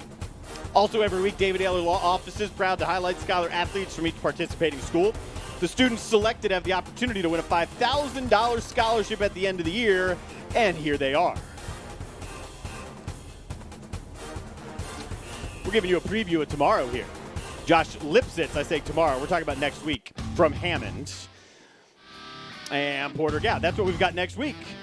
So Lipsitz and Caleb Pierce, congratulations 1 week early, as Caleb Pierce from Porter Gow and Lipsitz from Hammond. That'll be our Friday Night Rivals driven by Cruz Chevrolet next week. All right, let's hear from David Ayler himself. All right, thank you, gentlemen. I'm here with Margaret Seiba of the David Ayler Law Offices. Margaret, thank you for talking to us. Thank you for having me. You're very welcome. So we're talking about Scholar Athlete today, so give me some background on that. So once a week we honor 2 students who excel both on the field and in the classroom. Okay. And at the end of the season, we choose one of those 20 students and we provide them with a $5,000 scholarship, which they can use towards their future college. $5,000, that's awesome. And this is year number 2 of this, right? Mm-hmm. So why go for a second year in a row? It was so great to see the money go towards such a great cause. After last year, we had our winner, Leo Albano, use that money to towards his scholarship at Notre Dame. Okay. And he starts this fall, so we're wishing him the best of luck. And we just love to give back to the community whenever we have the chance. Okay, great. Leo from Bishop England High School, right? Yes. Okay, so that's a huge takeaway from that first year that you had last year? What are some other big kind of takeaways from that year?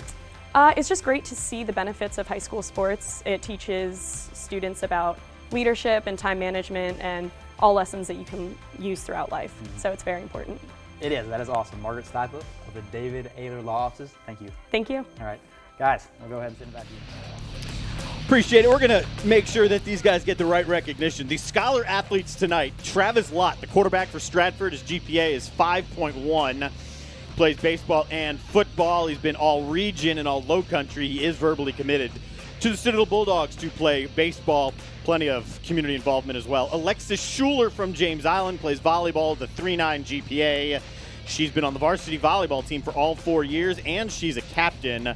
And she has a lengthy list of community involvement as well, including volunteering at her church, serving some meals. Speaking of meals, Zaxby's. The halftime show presented by Zaxby's continues after this.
Welcome to the Zaxby's halftime show. Let's Zaxby's cater that next tailgate with your favorites like chicken fingers platter or the salad bar. Plus, you got time. Carolina is home next week, so you got a week to plan this all out before you go to Columbia. Visit Zaxby's.com for a full menu and to find a location near you.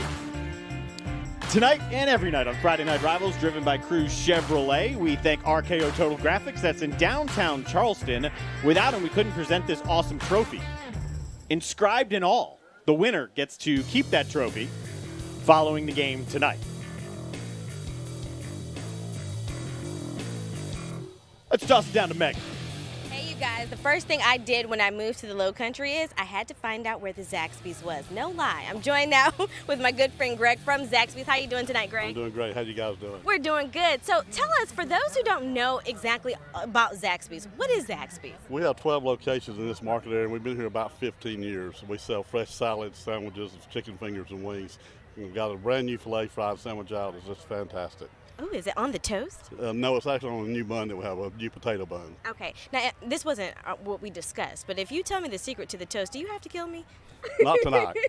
Okay, Greg. All right, so tell us about the Zaxby festivities that are happening after the game tonight. After the game tonight, we're having a special event for anyone who comes in with a ticket they have drawn here. We have a special wheel that can spin and win free food. Someone will win Zaxby's meals for a whole year. Okay.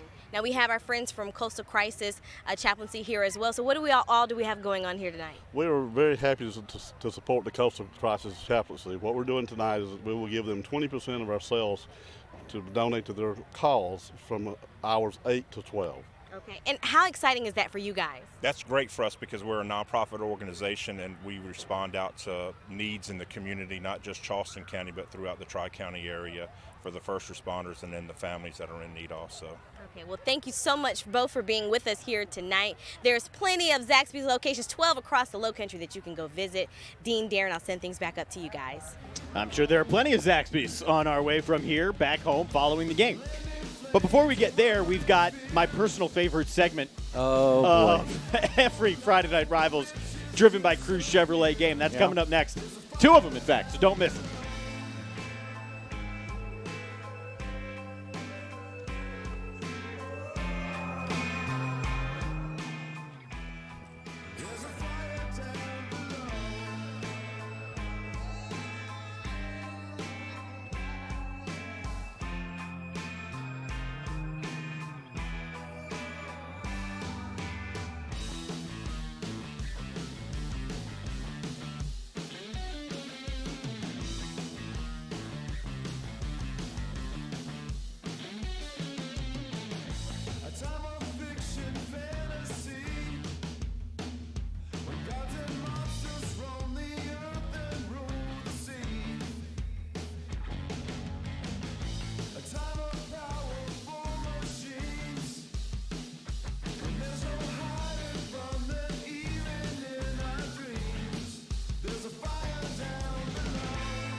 We're back at the Zaxby's halftime show. Zaxby's wants to cater that next tailgate.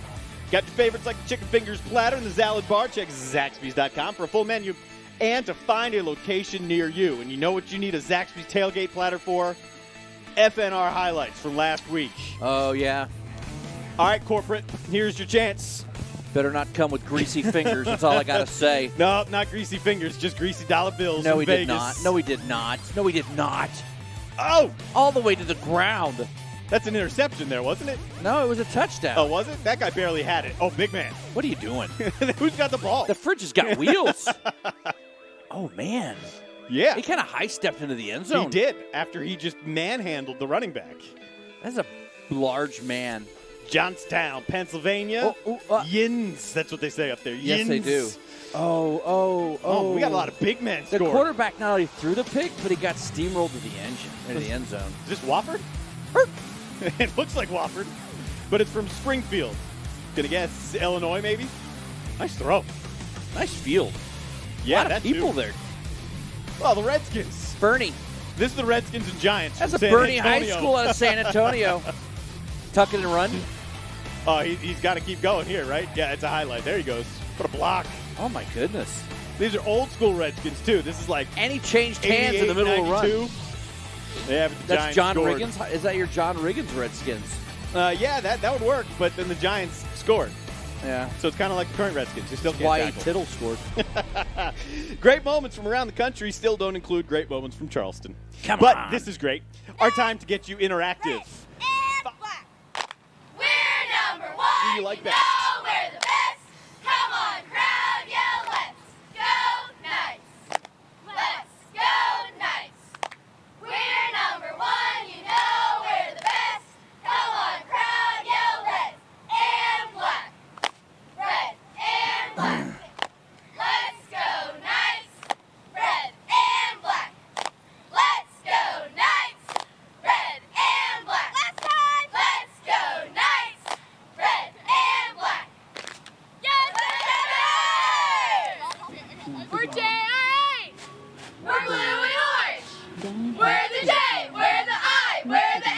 We're JIH!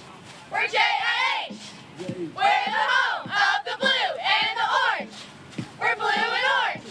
We're blue and orange! We're JIH! We're blue and orange! Go Stratford! Simple enough. Cheer A with no spaces to 44332 if you like the home cheer from Stratford. If you like the James Island High School blue and orange crew. Cheer B, no spaces, 44332. We will give you the results later on in the show. All right, scores around the Low Country. Fort Dorchester. If you missed the news earlier this week, they had to forfeit their season opening victory. They used an ineligible player. Won't affect them in the playoffs. 5 plays. That's it. 5 plays. But they caught it. Yes, they did. It's only one game. Self-reported. Yep. Goose Creek, look at that. 2-touchdown lead here. 14-7 now. What's going on in Somerville? I don't know. That's a surprise score. Actually, is. Ridge has been up. They've been down. Now they're obviously playing well. But the big game next week for Dorchester Berkeley. Yeah. Kenny Walker's got his guys playing very well. A lot of talent in Swamp Fox land. Clearly it is on display against the Ville tonight. Those are scores around the Low Country. Here in Goose Creek at Stratford, it's a 7-point lead for the home team. And it will be the Trojans who get the ball to start the second half.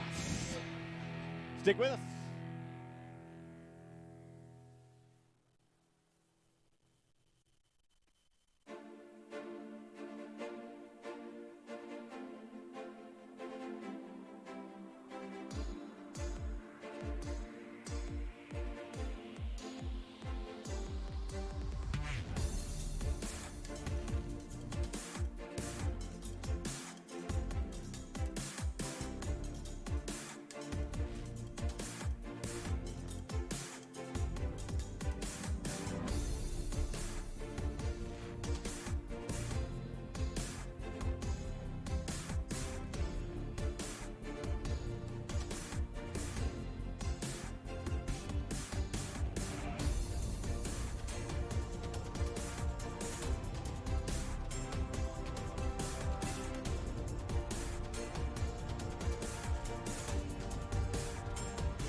Welcome back, everybody. Amazing video tonight out of Goose Creek High School. Earlier this week, Lieutenant Mark Tillman, the Berkeley County Sheriff's Office, passed away Thursday morning. Mark also served as a security guard at Goose Creek football games. This is the scene before the game tonight. You can see about 40 police cars, cruisers, circle the field with their blue lights on. Also a badge painted onto the field with Mark Tillman's name in the middle of that field as the team ran through tonight. Our thoughts and prayers go out to the Tillman family and everybody impacted by his passing.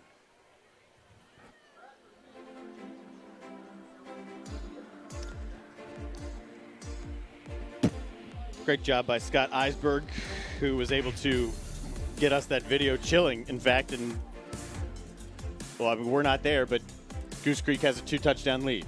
It's a pretty easy association to make that it's kind of helping them tonight. Playing with some emotion. Ike Allred is standing by with our Megan Rivers. Guys, Coach, you guys have a pretty good first half, but you're down a touchdown. What did you tell your guys in the locker room? Well, we made the right decisions at right before the half, kicking the field goal. We get the ball when we come out, so we're down by 7. So offensively, we've had the ball 3 times. We've scored twice, 2 touchdowns, and we kicked the field goal. So we're putting the ball. If we can hang on to the football offensively, we definitely have a shot. Defensively, we got to make a stop, and we can't have the special teams mishaps that we had the first half. That's the difference in the game right now.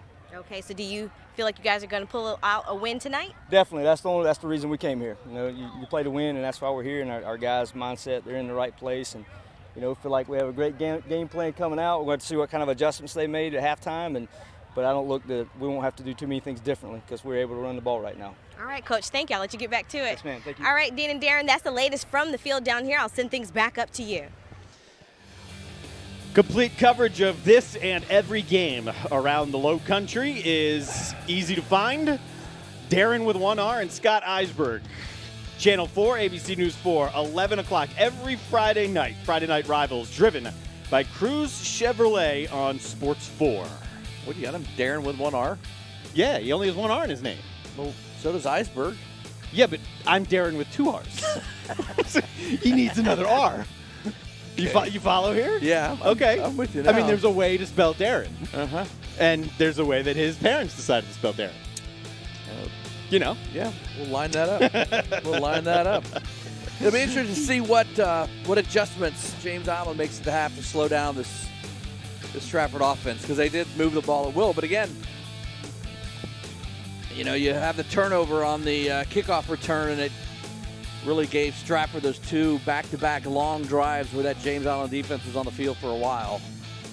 And when you are working with, and this is a storyline that we have been talking about really all year long, just the depleted numbers of players out here for some of the schools that we've seen. You don't have the luxury of rolling in 2 deep defensive linemen, 2 deep linebackers. So when they're out on the field for, it was about 7.5, 8 straight minutes playing defense, you're going to get tired, you're going to make mistakes, you're going to give up big plays. Unofficially, I have James Island for 144 yards of offense, Stratford with 169. Stratford was by far the more heavily penalized team, yet they're able to come out of the half with the lead, and the only team that was stopped in the first half was Stratford through an interception on their second possession, and that's it. James Island only had the ball 3 times, as Coach Allred just pointed out. And what we also have now is that second line of defense here for James Island. You've got your all-hands team, right? You've got Jaden Scott, a wide receiver. You've got Brown. This one's going to go over to Jaden Scott. Pulls it into the 35. And I'm sure... So there's one adjustment they made. And here's a flag that comes in about 3 or 4 seconds after that whistle was blown for the fair catch. I'm going to say, if this is on Stratford, it could be a sideline warning as well. If it's a personal foul on Stratford, I'm just going to call Denny an Uber right now. It's unsportsmanlike. That's the 3rd. You know, especially, I mean, even before the interview that he did with Megan, you knew what his conversation was going to be at the half, right? Yeah, don't have stupid penalties. Right. And there's a second off the clock, and you rack up another and give the ball just on the other side of the 50. And there wasn't a hit. It was a fair catch. Yes. All right, here's Eric Rogers now. He strings one out and will pick up about 6 or 7. It was Alex Wicker who finally put him down. Like the way he runs the ball. Time to crunch some numbers, brought to you by Anderson Brothers Bank. So here's the difference. Denny McDaniel got this team out to a 2-0 start, handling their opponents, and the last 3 games have been a little bit different. Trying to snap that skid here with the 7-point lead now. I'm going to drop some knowledge on you here in a minute. They give this ball back to Rogers. Instead, he's the lead blocker for DQ Vincent. Picks his way for the first down. There's an old running back by the Colts, short, stocky guy. His name was Norm Boulash. So when I was a kid growing up, we played a game called Boulash. We played it in our rooms. You had 2 kids guarding the bed. You had 1 guy running the ball, and you had to crash into the bed. That right? sounds fun. So the name of the game was Boulash. Okay. And that's who he reminds me of. He reminds me of Norm Boulash. Now, Norm, the game Boulash cost our family 2 bed frames. How many broken bones? And about 3 window panes. I don't think any broken bones. Really? No. Broken windows, broken beds. Parents must have loved it. Oh, yeah, they loved it. There he goes again. Rodgers is tripped up there by Sean Manigault, number 89 on the defensive line. The only thing he needs is that kind of that T face mask. Oh, yeah. Right? Those are out of style now. Man. So this is what Ike Allred was talking about. Just hang on to the ball, keep doing what we're doing, and he likes his chances. It was just that his offense was held off the field for virtually the entire second quarter. Because if you missed the first half, the special teams game for Stratford was excellent. Vincent didn't have that first option, wanted to get it out on the receiver screen. So he is toppled instead by Justin Eaton. Doesn't bother me. Didn't like what he had to the left. But you see this kid, and he's obviously got the ability to run and throw. You kind of wonder what kind of packages they have for him to kind of have that option to get him outside of the pocket, get him in some green grass and some space, and let him take off. 3rd down and 5. We're aware you don't see that on your screen. It's because it's also not on the scoreboard up here. So here's DQ Vincent, weaving and spinning and down, shy of the first down. Put down by Maurice Morgan, the corner, just a junior. Made a really nice read there. He was going to hand the ball off to German in the end, took German right away, pulled the ball back, picked up about 2 yards, set up a 4th and short. And this one they'll go for. They've got Ron German in the game. And they also have Major Chestnut in the game as a tight end. That's where I'd bring in Boulash. Well, how's this for your Boulash? It's the big man. It's 6'5". The senior DQ Vincent had his forward progress stopped. The whistle had blown that dead. It's a first down before that ball comes out. Thought it was a quick whistle. Homecoming here at Stratford. As we get a look at our Zaxby's fans cam. If you're wearing Clemson gear, by default, I guess you're a James Island fan tonight. You know who's on the sidelines of the Wren High School game tonight? I do not. Kelly Bryant. Not wearing Clemson gear. No, I wouldn't think so. Maybe still hoping that he was. That was Maurice Morgan going in like a bullet to make that hit. Only was able to get a bit of a shoulder into him.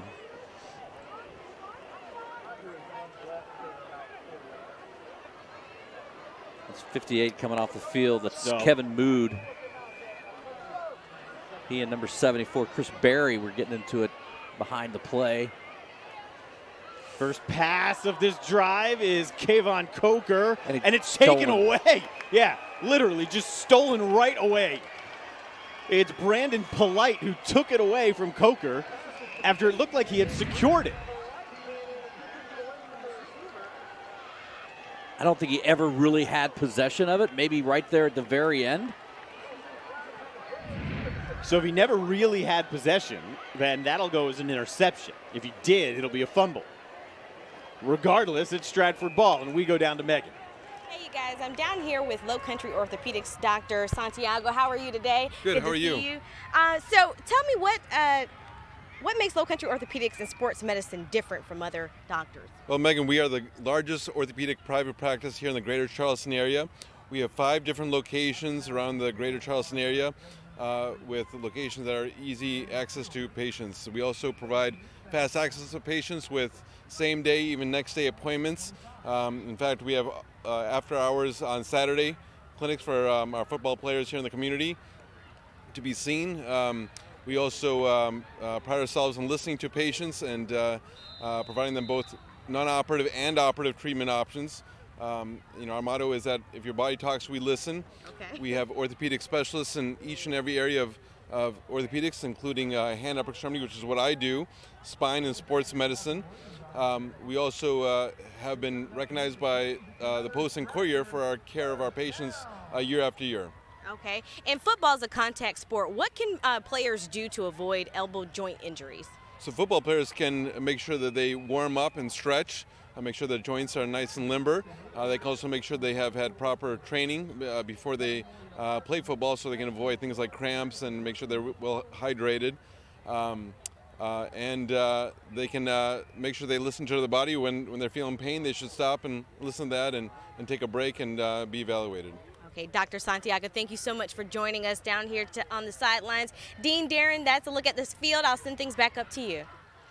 Appreciate it, Dr. Santiago. Megan, and what we're seeing here is two teams that have found the ability to run the ball against one another. One pass attempted by the Trojans on their drive, just one pass on this drive. And their second first down of the drive, courtesy of that Mario Anderson run, gets them to the 47 of the Trojans. And I'm not sure either defense can just man up and stop the other one right now without it being a turnover or a penalty. Well, right there, man, helmet pops off Anderson, who held on to the ball, and there is a Trojan that remains down. Get up. Yeah, good to see that.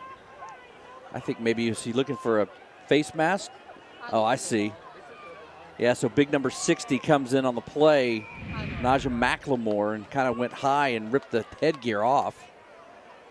I think Mario wanted a call on it. Yeah, and Joseph Gordon with his helmet, the defensive lineman, to the helmet of Anderson. But all that, it's just a loss of a yard. Quavon Frazier kept out of there. This one's up high, but Anderson brings it in and runs over a guy. Just trucked him down to the 20. Well, he slowed him down, but Anderson, a big fella, sophomore, put the head down and that was a pretty dangerous slowed way him to down. tackle. Yeah. And that was Carlton Smalls. Here's Demarius Anderson again, and he's dragging Jarrell Jones with him. Oh, my goodness. We got a flag. We got a holding call. And you got to be careful when you have a conversation with the umpire, referee, side judge.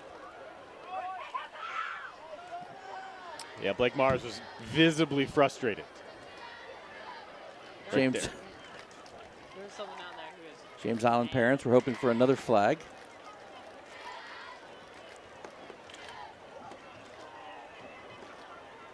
Really, the biggest disadvantage of not having the ability to hear the referee, Tommy Brush, there have been a couple of unsportsmanlike penalties. If you get two, you are ejected from the game. That's right. And we don't know who has them. Right. We know that was a hold. So it's first down, and you got to get down to about the 10. So about 16, 17.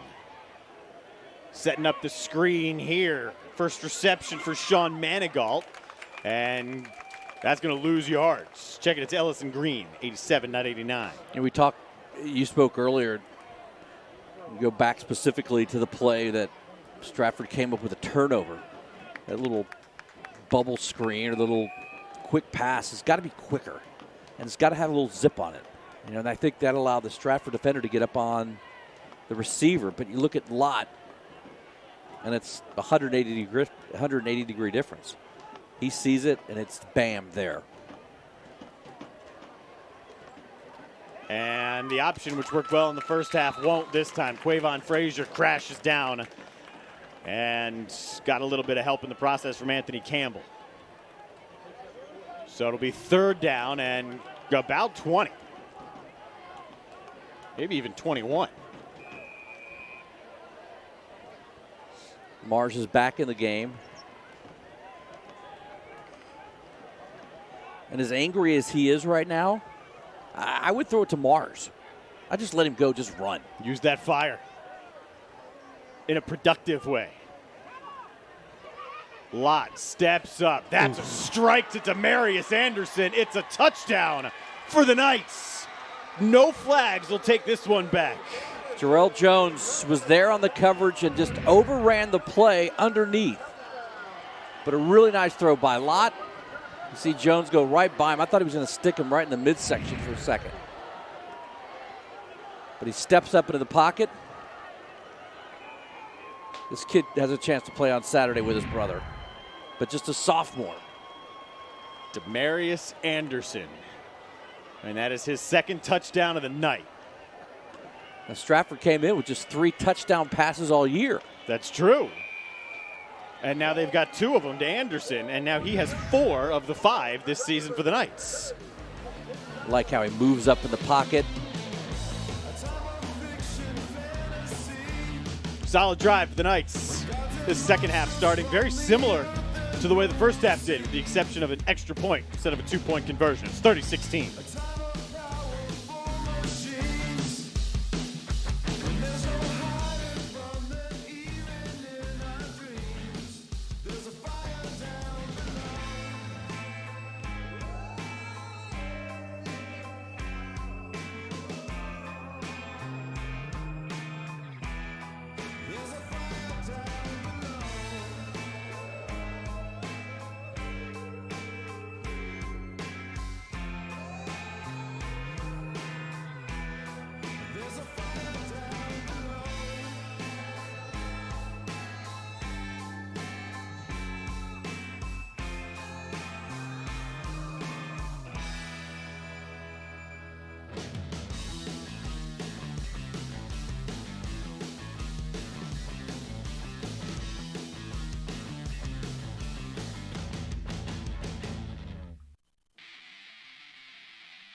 On them.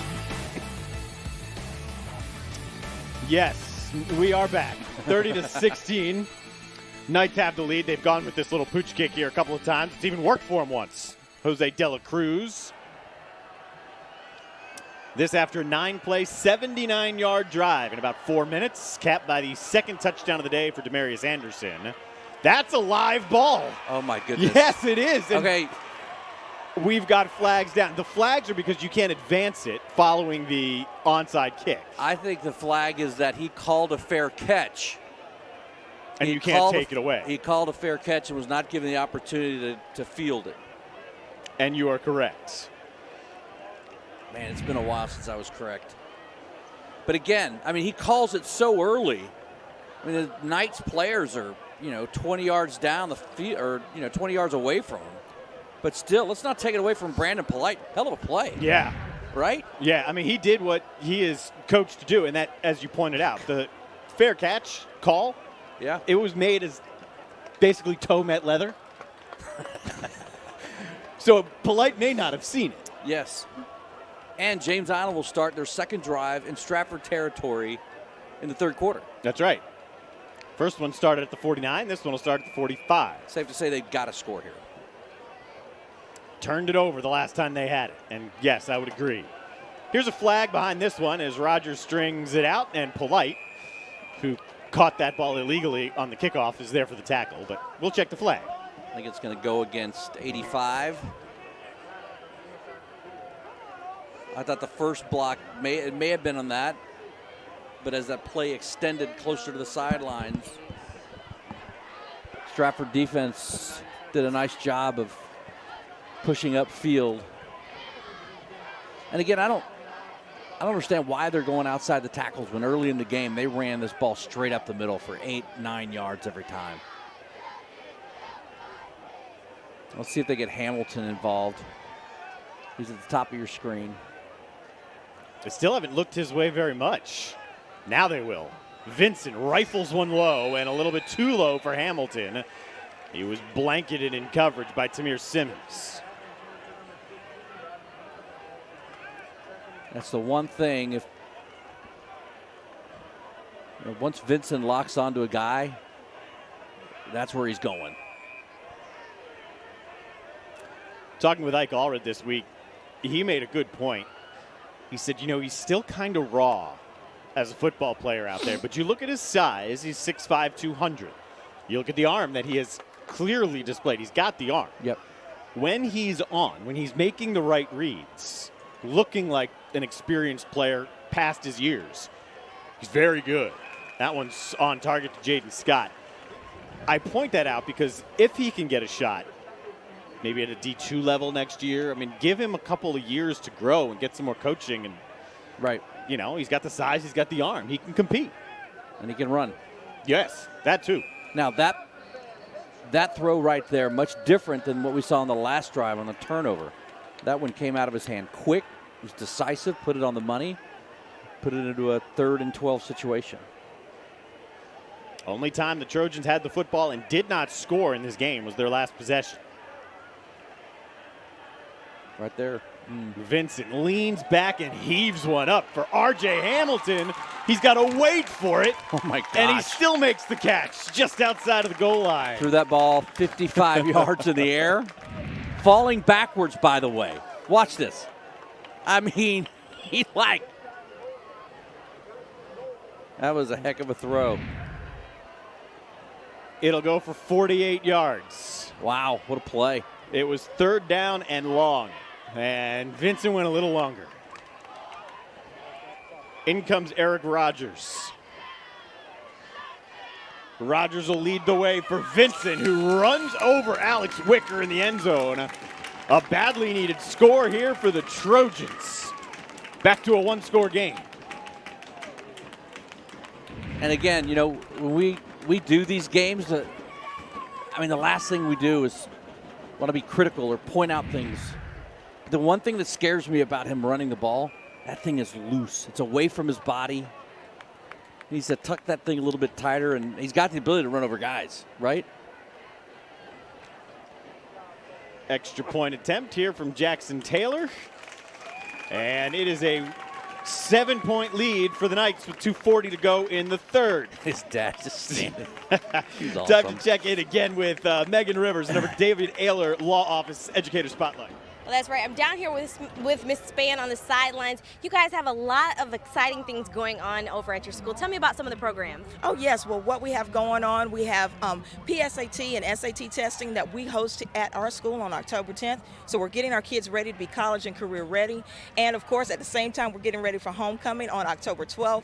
It's a great time to show school spirit and bring our community in and celebrate this big PB&J win. Yeah, you guys are 2 times PB&J winners. How proud of your students are you? Oh, we are so proud of them. We believe in keeping it kind and serving our community and doing whatever we can do to help someone else. Okay, Miss Spann, thank you so much for joining us here on the sidelines. Dean, Darren, that's a look at what's going on down here. I'll send things back up to you guys.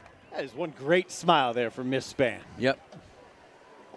Her team just got into the end zone, won the PB&J drive for the 2nd time this year. That's all benefiting the Low Country Food Bank. It's a lot to be proud about. I've been keeping an eye on father-son. Oh, boy.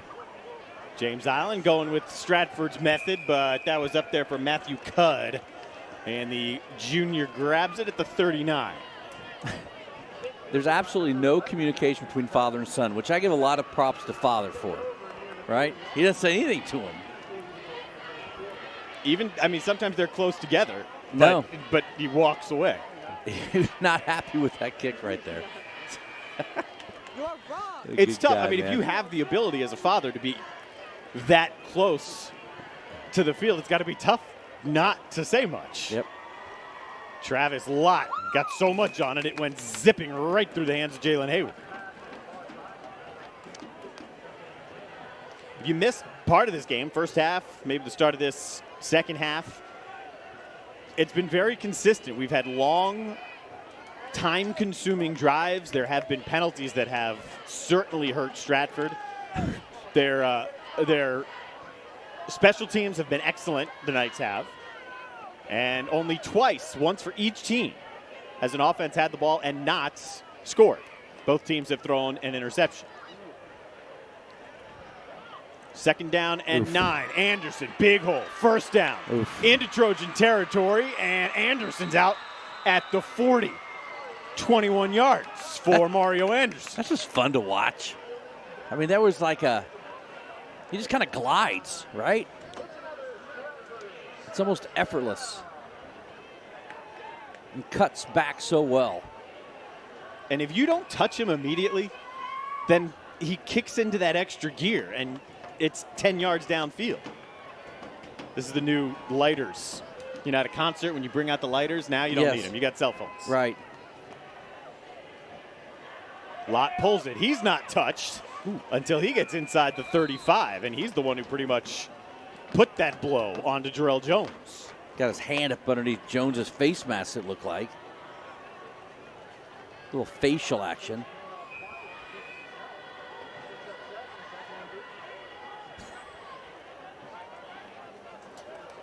The 30-23, our score. 2nd down and short. Lott on the money, but nice Walker play. is hit immediately by Major Chestnut. Yeah, what a great open field tackle by Chestnut. Again, kid plays both ways. Andy punts. He is now the president of the Long and Lean Club.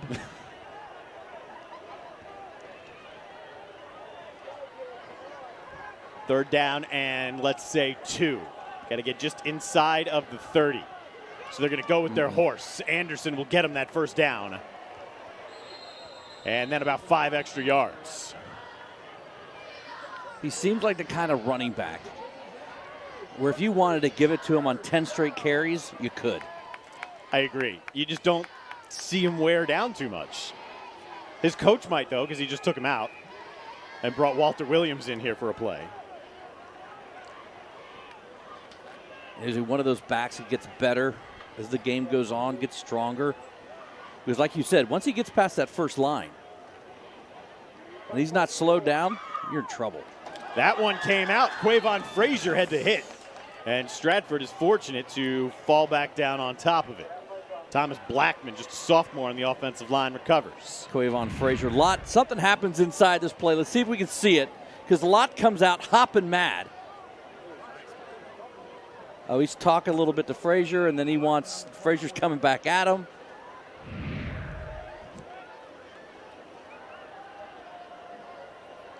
Lucky break for Stratford. No gain on the play, no loss. Stratford will have to run one more play here in this quarter. About a 9-second difference, game clock and the play clock. Lott wants his backup running back, and he hits him in stride. You have a 30 on your roster? I don't. I'm going to guess Akil Wright because I haven't seen 25 out there either. And last time we had Stratford, I guessed correctly. I don't know if I'm right here. But 30 has it, and it's a 1st down. I'm going to throw this out at you. Okay. I think that's Mario Anderson because I think he got blood on his jersey, and he changed jerseys. You know what? It looks like him, doesn't it? Yeah. He's bigger than Wright. And those pants look like they've been worn a bit tonight. Lott has Blake Mars. Breaks one. Lunges. Is he in? Yes. One official says yes. The back judge says no. So we got to figure something out. They want to go to the booth? Yeah. This is our booth right here. Yeah, that's not the one we need to look at. This is the one we need to look at. I've been saying pass it the guy. He's going to play angry. Oh, the ball's out. I think the ball crosses the plane before it comes out. Touchdown. Look at this. Ooh. Official call on the field has been made. It's a touchdown. But now if you go back again, good work on that, Nick at Night, is it looked like when the ball comes out, it actually hits the goal line. Oh, wait. Let's see what happens here. Yeah, they've done this a couple of times with that swinging gate and then thrown it. Last few times they've gone back to relatively simplistic extra points with Charles Morgan. That one may have been tipped. I think it was. It's no good.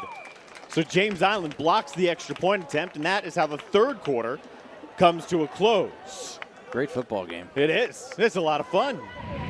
Stratford's got the 36-23 lead. All right, so see where you see. Lead. See what you see. Where does the ball hit the ground? But if it's over the goal line before it's punched out, it doesn't matter. Looks like it hit his foot in the goal in the end zone and then kicked back. It's a touchdown. However you want to look at it, that's what the official said. Truck's on it. 13-point game as we go to the fourth.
A lot of offense in this football game. Two very evenly matched teams.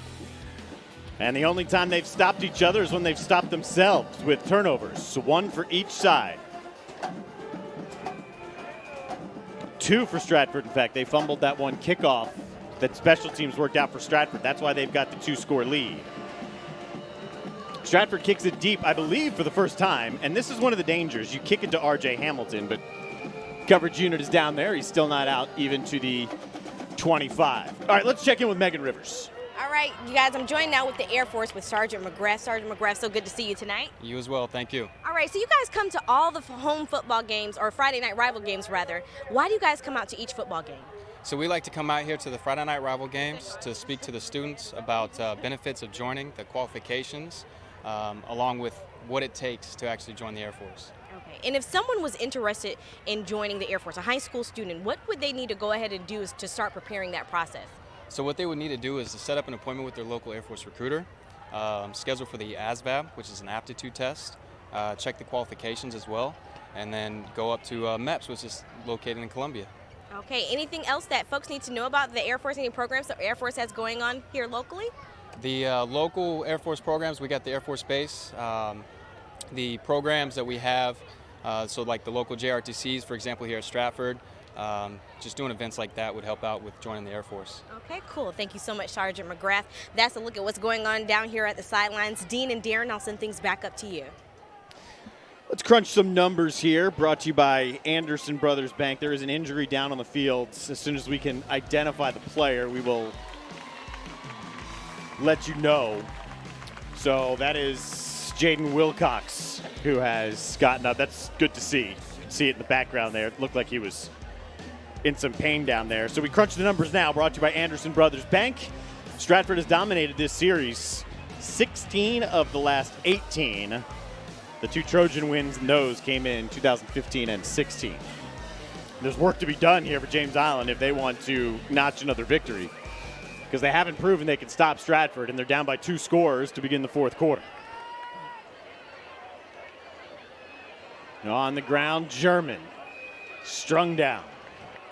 Really nice play on the outside there by number 33, Jordan Judge. To make the stop, keep it a short gain. James Island proved on their last series they could score quickly, but for the majority of this game, they've proven that they can just grind it out. Unofficial numbers for you. I've got Stratford for the game, 309 yards. James Island, 222. Stratford basically doubled up James Island in the last quarter. DQ Vinson is going down again. And there's a little bit of pushing and shoving there afterwards. Looked like Manigault, 89, was in the middle of that defensively. First time we've had a chance to see Therese Drayton play, the left tackle who's going to the Citadel.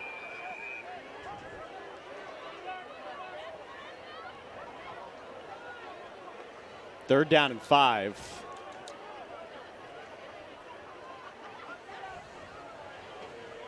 Long look over at the sideline there for DQ Vincent. His line holds up very well. That's Jaden Scott for the first down.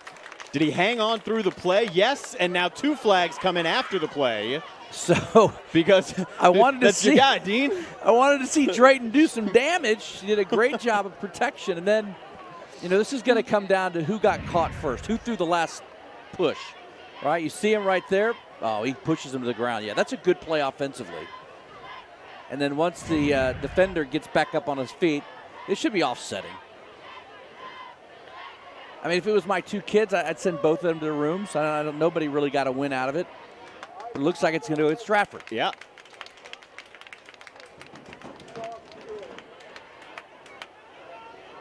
Or is it? We're about to see. Yeah, offsetting. Offsetting.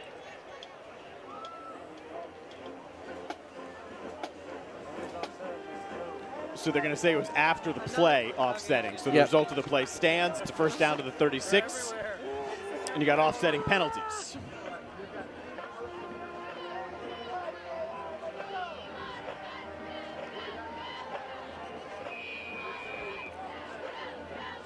So the drive extends here for the Trojans. They also have to keep the clock in mind. DQ Vincent may just have that in mind as he bombs one down to Hamilton without a flag. It looked as though he may have been tackled. And the James Island fans certainly agree. Who was that? Brandon Polite in coverage? I think so. It was great coverage, but I'm going to tell you right now, there was a great thrown ball. Put some air underneath it. I think it hits right off of his face mask. It's Tamir Simmons. So let's go back to what you're saying. If he gets a chance at a D1 small school, D2 school, and he gets a couple of years under his belt to get a little bit bigger, I mean, on the touchdown drive, it was 55 yards in the air. Right? Yeah, he's got the arm. There's no question. He has the athletic ability and the speed. We've seen that. And he's got the power. He can run over you. It's just the consistency, the mental aspects. Just a couple more years of good coaching. Sets up a critical 3rd and 8 after Rogers picks up just a couple.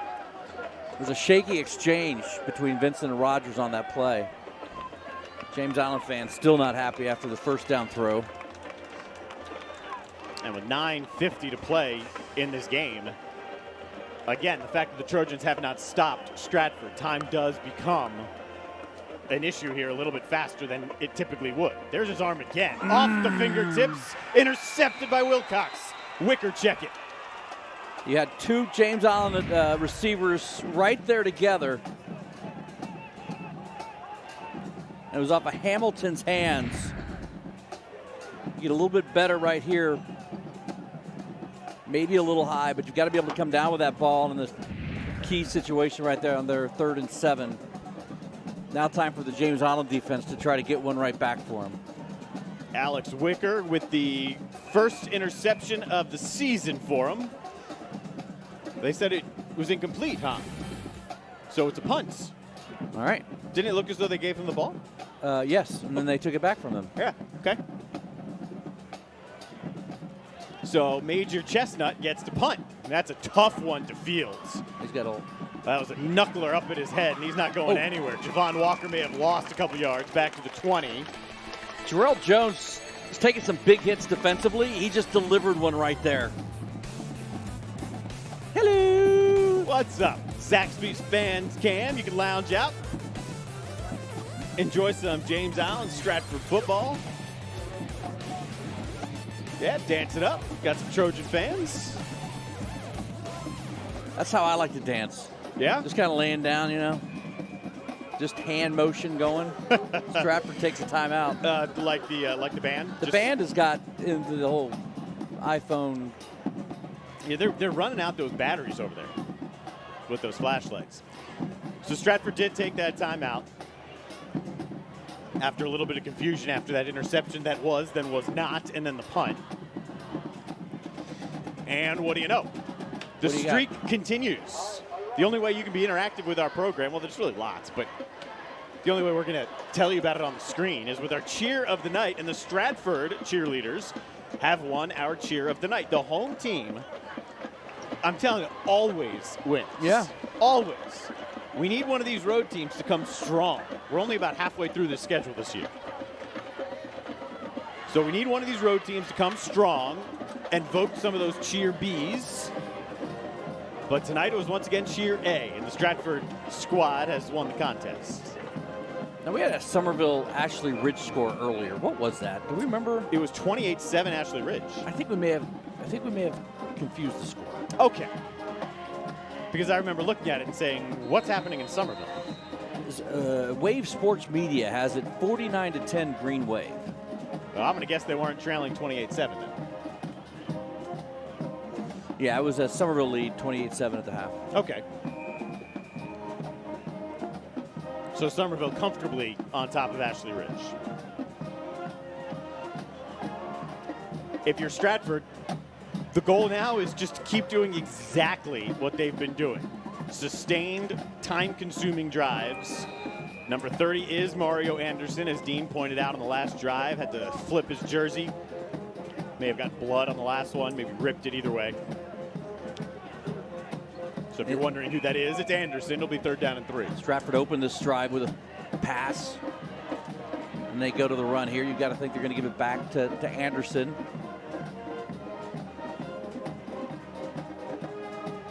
And they'll use some clock. It's been a good mixture of their offense tonight. Yeah, I think they've looked crisp, with the exception of the mental mistakes. But the fact that they've been able to overcome so many unsportsmanlikes and the calls that brought back big plays, the holdings, the mental mistakes, the fact that they're on top by 13 now is a testament to how well they have played otherwise.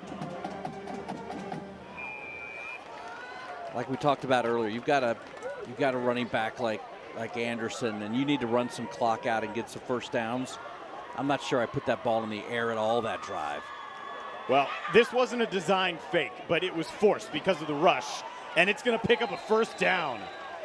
Javon Walker gets an out across the 35 and picks up the first down. I was like watching this, and I was like, He saw the pressure coming up front and then able to find a seamer on the backside. I was like, I'm pretty sure he's And I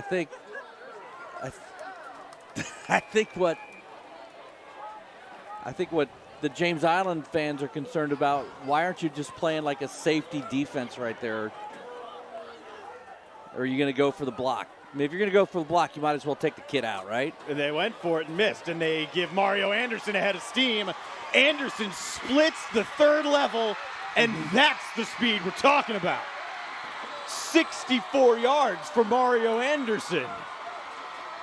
You can't let Demarius upstage Big Brother. My goodness. Just straight up the belly. And as you talked about the whole game, that's 2nd level speed. It is quick and it is fast. And if you don't get a hit on him on that front line, one of your line guys knows it doesn't matter. But once 210 gets rolling to you and you're a DB and you got that speed, it's a loss either way. Here's an injured James Island player down on the play. So officially, Stratford has that fake punt. in the first quarter, on their first drive, they actually executed a fake punt. This time, it's a forced fake punt, and both times it leads directly to a touchdown. We're going to give you the Yaden Chiropractic smooth move of the game. What do you think it's going to be? The run we just saw? Demarius Anderson. No, it's going to be the first fake punt we were talking about. We got faked out. I see what you did there. We got faked by the fake. We did. Yaden Chiropractic Clinic, smooth move of the game. And that was on the first possession of the game. It led eventually to a Stratford touchdown. Under a nearly full moon. Yeah. So Mario Anderson has his first touchdown of the day. Second, check that. And Demarius, his younger brother, already had 2. So the Anderson brothers, sometimes we like to look good, who we talked about at the very beginning of the game, the running back receiver duo of Andersons, have combined for 4 touchdowns. And that one probably seals the deal. 64 yards from Mario Anderson. It's 43-23. Knights looking to snap a 3-game skid.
Time for the Will Luke Gray Never Stop Learning Stop of the Game. And we're going with this one. The interception, fumble, take your picks, whichever one you want to call it. Brandon Polite ripping it away.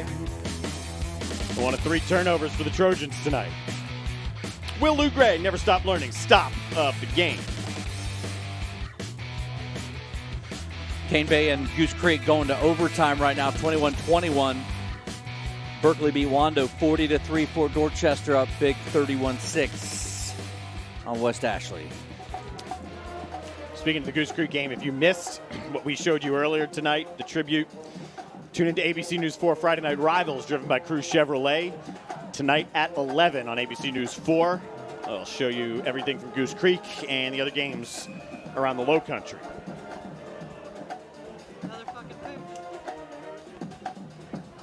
A little bit higher and farther from Jose De La Cruz. This one goes out of bounds. So it will put James Island up at the 35. Well, we'll see how James Island, I mean, this game turned quickly on the turnover and then the 65-yard run by Anderson. Oh. I don't know if the press box is collapsing or you're just having a seat adjustment issue right now. I was having a seat adjustment issue. Because if it was like I almost broke the press box. If it was a structural collapse, I wanted to try to get out before the fluorescence dropped on us. Yeah, I think we're good. I hope. But we'll see how they respond. I mean, they're down 20. They need 3, right? Oh, yeah. And still, this Stratford offense hasn't been stopped. So, James Island did a lot of things well tonight, but the turnovers will be their undoing. And, man, is that a loud hit coming from Justin Eaton.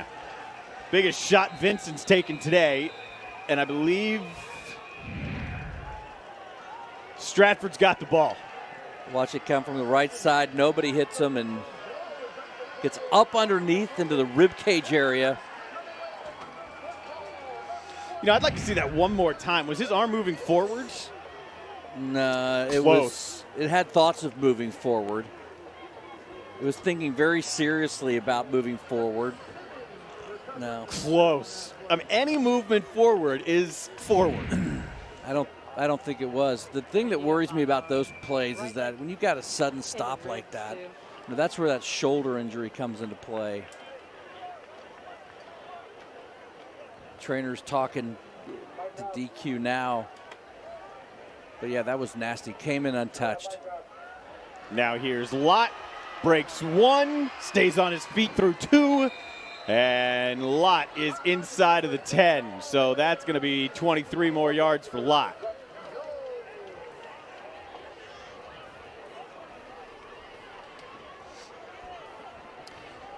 In the red zone, which is the judgment-free zone. Brought to you by Planet Fitness. Denny McDaniel's got to be happy with what his defense has done here in the second half after giving up huge numbers the last couple of weeks. Lott has to pull that one down. That is not easy to do. Then he hesitates and lunges. I think he's in. There's the signal. Touchdown for Lott. That was not an easy play. He got around Hunter Higgins at the end of the play. His arm comes almost all the way forwards. Right. Pulls it back in. His receiver clears out the left side, then he's able to take it in and sneak past Devontae Dickerson. And for James Island at this point, the clock can't run fast enough. Right. I mean, this score is not indicative of the game we had for 3 quarters. Although that's the second block that James Island has successfully come through with, but not indicative at all of the game that we had. It was a 13-point game coming down into the fourth.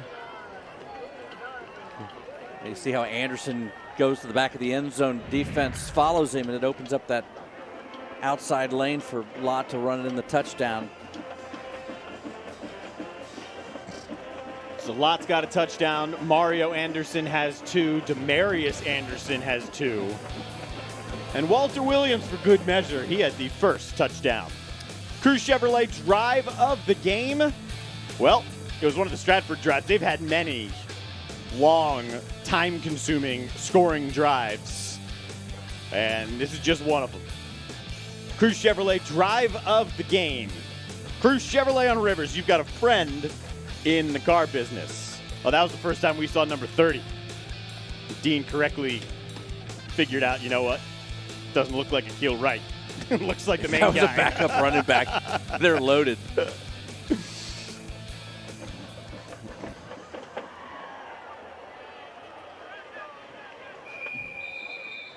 That ball is down there where he makes the catch down on his knees. This is Robert Brown, who's got an interception tonight as well, does number 8.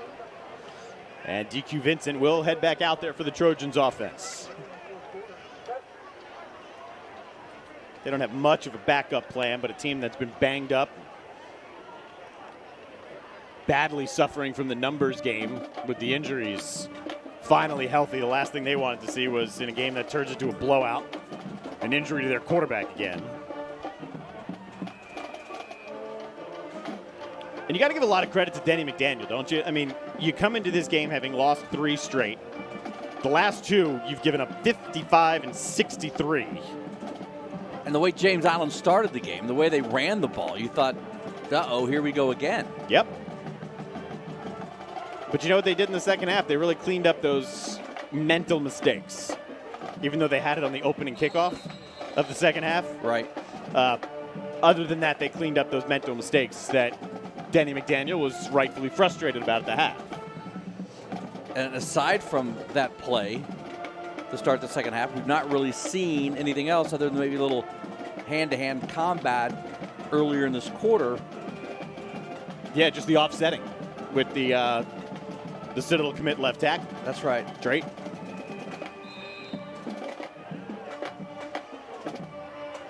So Stratford is about 6.5 minutes away from moving their record back even at 3-3. And remember this, in the last 3 years, Stratford won 3 games total. And then after tonight, they head to Wando. With a 1-0 record in region play. So you're feeling good. You pick up this victory, you snap the 3-game losing skid, and you're unbeaten in Region 7 5A. Meanwhile, for James Island, kind of an odd schedule coming up for them. Yeah, Vince is just taking a beating now. Because of the hurricane. Yep. That postponed the Ashley Ridge game for James Island. They had last week off. Right. So Ashley Ridge is now next week, a non-conference game that was moved up to next week. It was originally scheduled to be November 1st. Right. And then they have Berkeley. And they get Goose Creek Wando. On the road, both. On the road, both. Berkeley obviously turning to be one of the better teams in the Low Country. Haven't seen Goose Creek play this year. Safe to say they're putting together one of their better efforts of the year tonight, now that they're in overtime. Time for our player of the game. Goodbye. Yep, we'll give it to Mario Anderson because you're not going to give it to Demarius. The senior will take it from the sophomore, right? Both of them have 2 touchdowns. That would be rude, wouldn't it? Yeah, I mean, he scored in 2 different numbers. Demarius only scored in number 8. Our very own award-winning Low Country Orthopedics and Sports Medicine providers present the player of the game. Get back in the game. Fast access to Low Country Orthopedic and Sports Medicine's 5 locations. They're in Somerville, North Charleston, Moncks Corner, and Daniel Islands. Congratulations to Mario Anderson. Major Chestnut gets a nice little roll here. I'm telling you. I know. I know. I talked with, again, Ike Allred this week, and he said, you know the funny thing? There aren't a lot of guys who can kick a football. We've even tested out a lot of our soccer guys. And the funny thing is, apparently, these are his words, punting a football is a lot different than punting a soccer ball because nobody could do it. So when he coaches when he coaches his 9-year-old son, when his son just wants to go out and play football, he says, okay, we can play, but we're going to work on stuff for 10 minutes, then we're going to play. And he makes them in those 10 minutes. You got to punt, you got to kick it off the ground, and then you got to do whatever else that coach wants you to do. New quarterback into the game. Yeah, should be Josh Davis. He said it's surprising the lack of kickers that are even out there. So you may as well have that in your repertoire. Makes sense. How about that? Is that like tying the right arm behind the back of the baseball player? Make him throw left-handed? I used to joke. I used loosely that if we ever had a son, I would do that. Right. We ended up with a daughter. Right. And that's cool. Yeah. But I didn't put her through that. She's a righty, and she's got a good arm. Now a little background on Josh Davis, the quarterback for you. Yes. Well, hang on. Walter Williams has something to say about that background. He's already got a touchdown tonight, and he gallops his way down close to the 20. Josh Davis's brother, J.D. Davis, played here, played quarterback, now plays baseball at the Citadel. Josh and J.D.'s dad, John Davis, is now the pastor at Charleston Southern, was football coach over at Charleston Southern for a long time. Was good buddies with the 49ers head coach for a brief time for that 1 year, who was also at CSU. Big, burly, gruffy-looking guy. Yes, and we're both failing ourselves, not being able to come up with that name. Was it Thompson? No. Tom Sula. Yeah. See, that's why Thomas Nick Case Sula. is back there directing like a This all-star. is like Google. He just talked to his phone. No, he knew it. No way. That came out in 2 seconds. Yeah, Jim Tomasula. He didn't give us Jim, though, did he? I don't know. So anyway, so there's your rundown on the Davis family. I remember JD playing here. Yep. So Josh, just a sophomore, so he obviously will take over once Trent graduates this year. And Lott, like Josh's brother, is going to go to the Citadel and play baseball. Who is? Travis Lott. Oh, yes. The quarterback in front of Davis. Yes. He is verbally committed. So I was looking at the moon, how stunning it is. This is that Channel 4 logo in green. You know what that position's called in a broadcast? Red hat. Yeah, we're going to drop some knowledge on you. You know why? He's wearing a red hat. No, tell him why. Well, technically, that's why, because he wears the red hat. Well, I know why. But why is he wearing a red hat? His job is to make sure that play does not start when we're at commercials. He runs out onto the field. Right. Does the red hat. If you're ever at a game, at a football game, you can see it. He'll come out onto the field and he'll tell the officials, don't play yet, because television runs the world and we're still at commercial. As a young child, I grew up going to Houston Oilers games. Oh, yeah? And our red hat guy didn't wear a red hat. He wore a big red mitten, like big glove on his right arm. You see that in the NFL a lot, actually. They don't go red hat, they go like... It's a good question. It's like a big baking, like a big huge glove. Yes. How do you get that job? You know what I'm saying?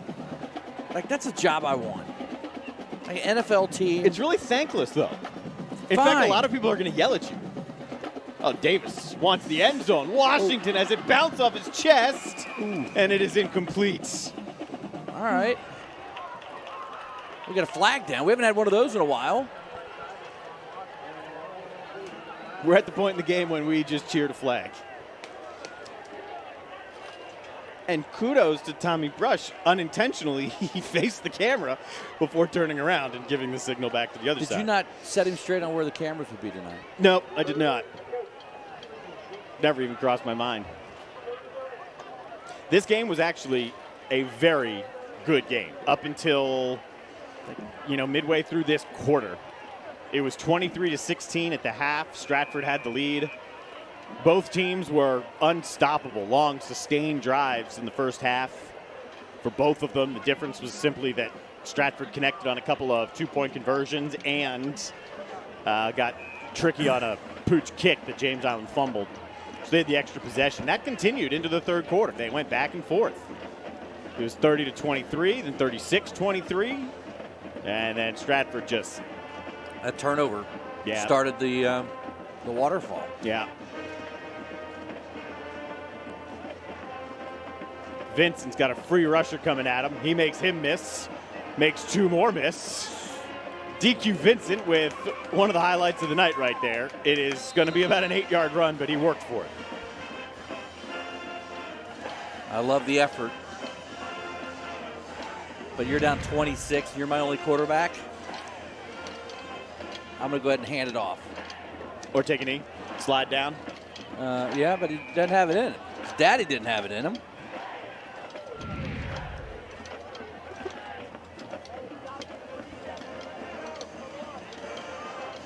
Tough night for the Trojans. Ike Allred told our Megan Rivers at the start of the second half that he just wants to keep doing what they've been doing. He was right.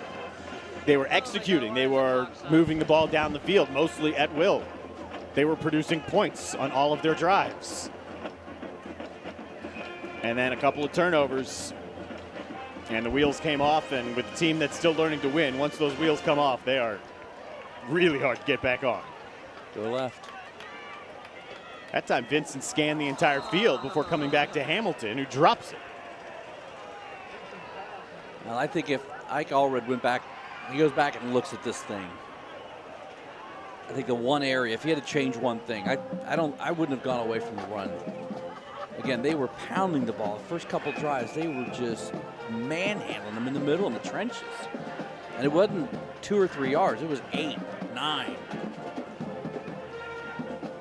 Because the last thing I want is I don't want to see Mario Anderson on the field. Nope.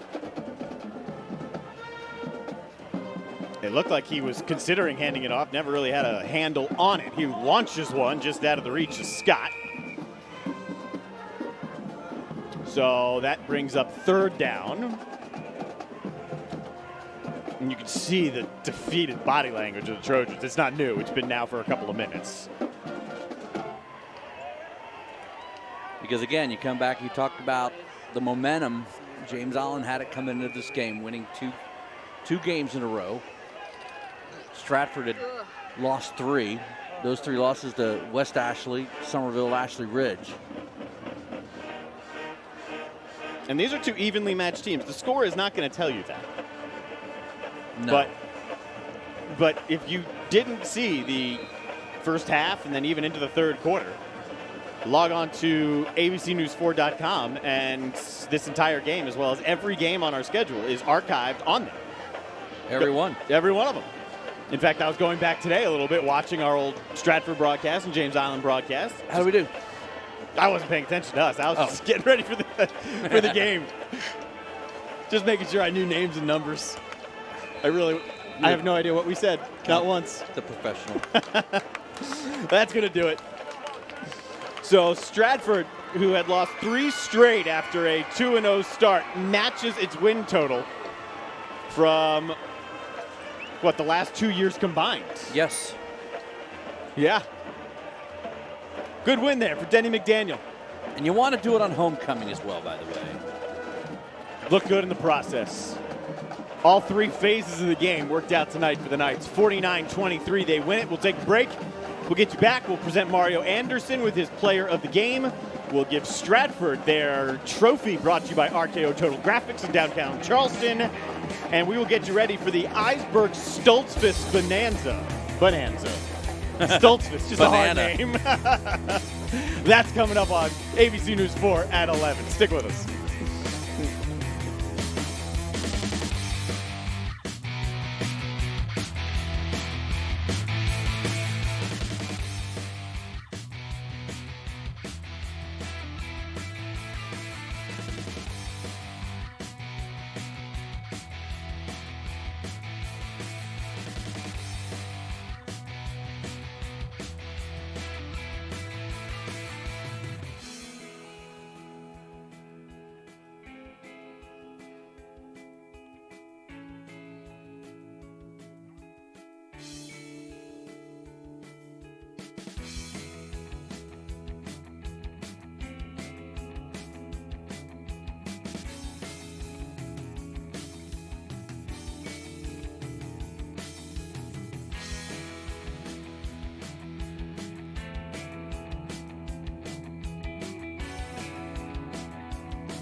Final score does not tell the entire story. It was a very competitive game.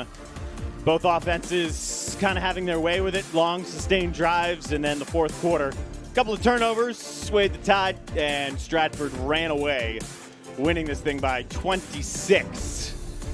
2 touchdowns from Mario Anderson, 2 touchdowns from his brother Demarius, and Stratford is getting set to take home their trophy, presented by RKO Total Graphics. For that, here's Megan Rivers.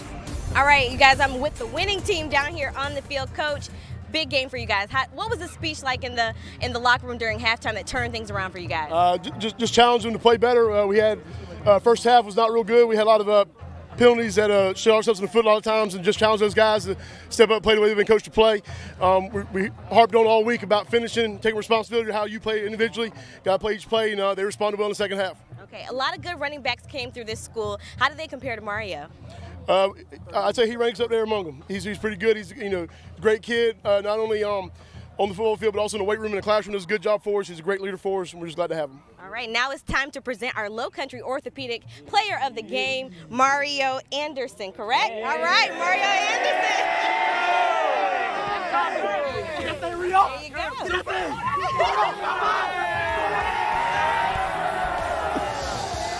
Yes, that is correct. Mario Anderson is the player of the game.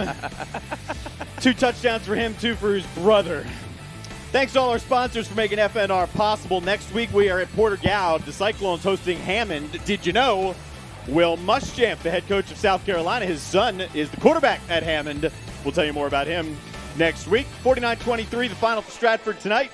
Tune in to ABC News 4 at 11. Friday Night Rivals, the complete rundown of scores from around the Low Country. For Dean Stevens, our entire crew, great job. We will see you next week on Friday Night Rivals. I'm Darren Goldwater. We're driven by Cruise Chevrolet.